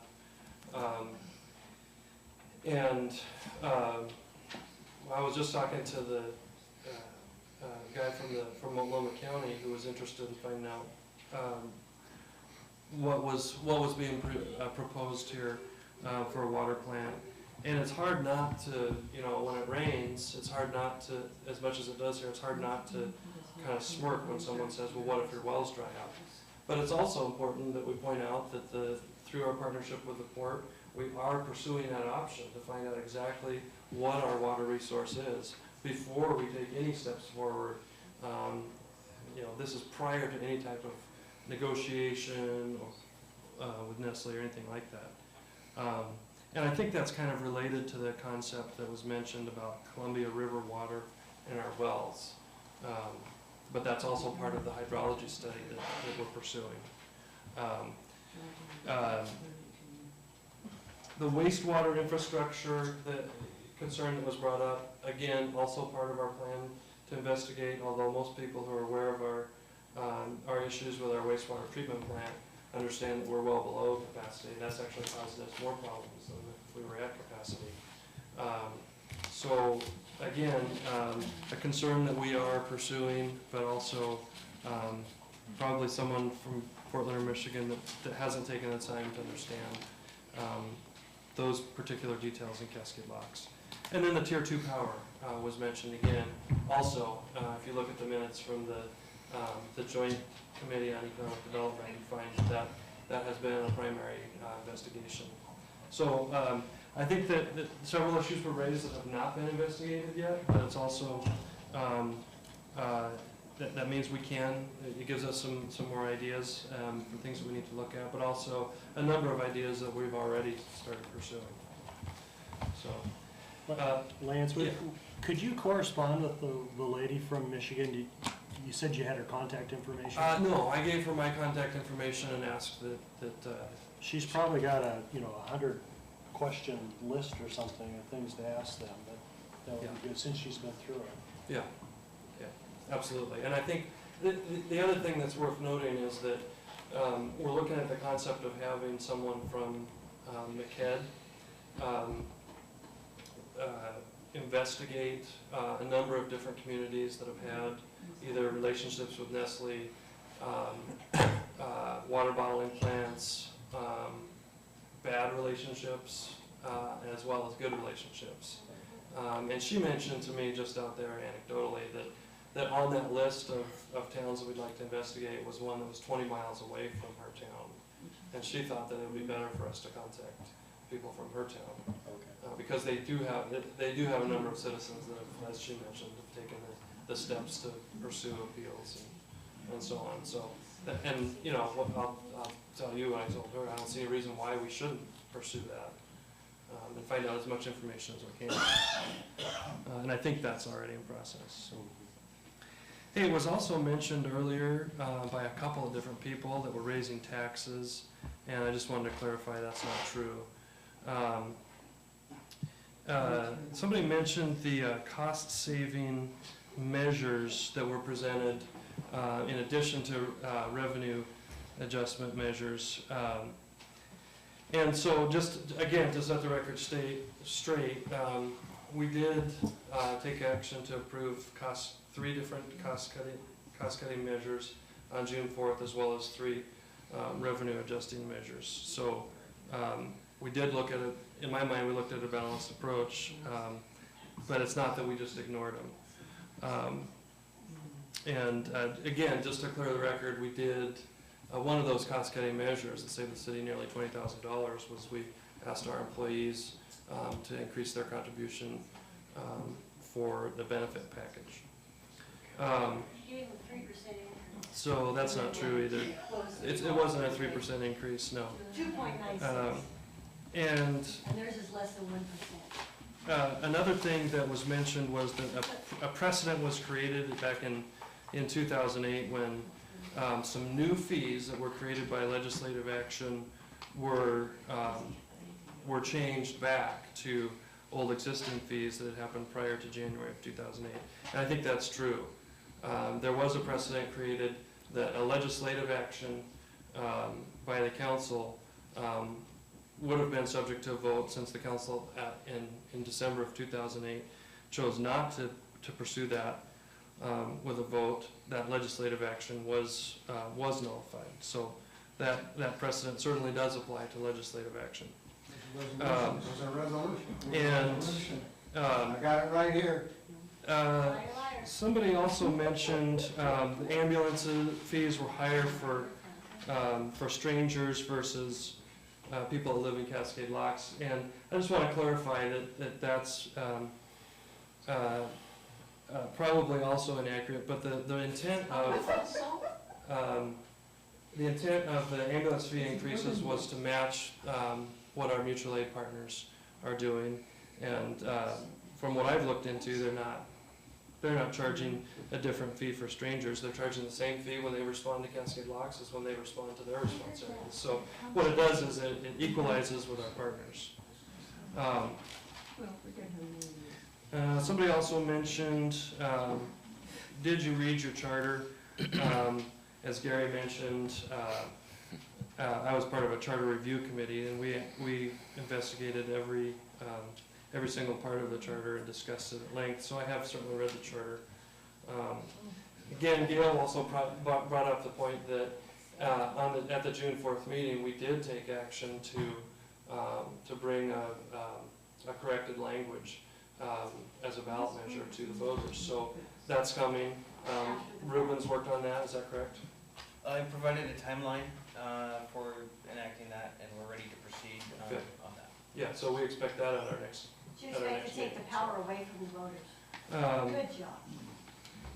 Good job. But again, it was something that people had asked, just wanted to respond to it. So ultimately, I think it's clear from the meetings we've been having that there are at least a number of people that are not going to support funding for the fire department, that are fighting tooth and nail to keep that department from getting on a sound financial footing, that are going to continue to focus on the past, about things that have happened either 10 years ago, 5 years ago, and unhappiness associated with that. I demand a chance to respond to your comments. Has nothing to do And with fire. there's also a number of people who are not interested in paying for the services that they've received. Unfortunately for these people, we have heard no solutions offered. And the council has taken action to find That's solution. If you rewind the clock again, like some people want to do, and look back a year ago, we did try cutting expenditures in our fire department. That's been tried, and here's what happened. There was not adequate funding for a fire chief. The fire chief chose to resign. Excuse me. We were quiet while you had your time. Now, would you please do the same? So to continue, what happened was, we lost a fire chief. The fire department collapsed. We lost our mutual aid contracts, and as a result, the community spoke that they were not happy with that strategy of cutting expenditures. And as a result, as people mentioned tonight, we do have an appointed council. However, again, there's been some misconstruing of what's happening here. The council took action on June 4th to create a 2-year temporary fee increase. To take to the people. A 2-year temporary fee increase to get the department back on a sound financial footing. And it's not a whole bunch of fee increases. It's simply a temporary plan to get us to a point where we can sustainably run a fire department. As I've said, I understand there's people that are not happy with us taking action to run a sustainable fire department. But I certainly intend to pursue that because it's what the community wants and it's in the best interest of the community. It's what you want. It's a dictator. I object to your comments. You've taken it I from do the not. voters. That'll do it for me. Next item on our agenda is other matters. Anyone I have other object to you not matters? bringing it to a vote. I make a motion. I have a right to say that. Okay, we've got a motion to adjourn. Is there a second? Second. Okay. We have a second. All those in favor, signify by saying aye. Opposed? Abstentions? I second it. Gee, Brad, you gotta stop manipulating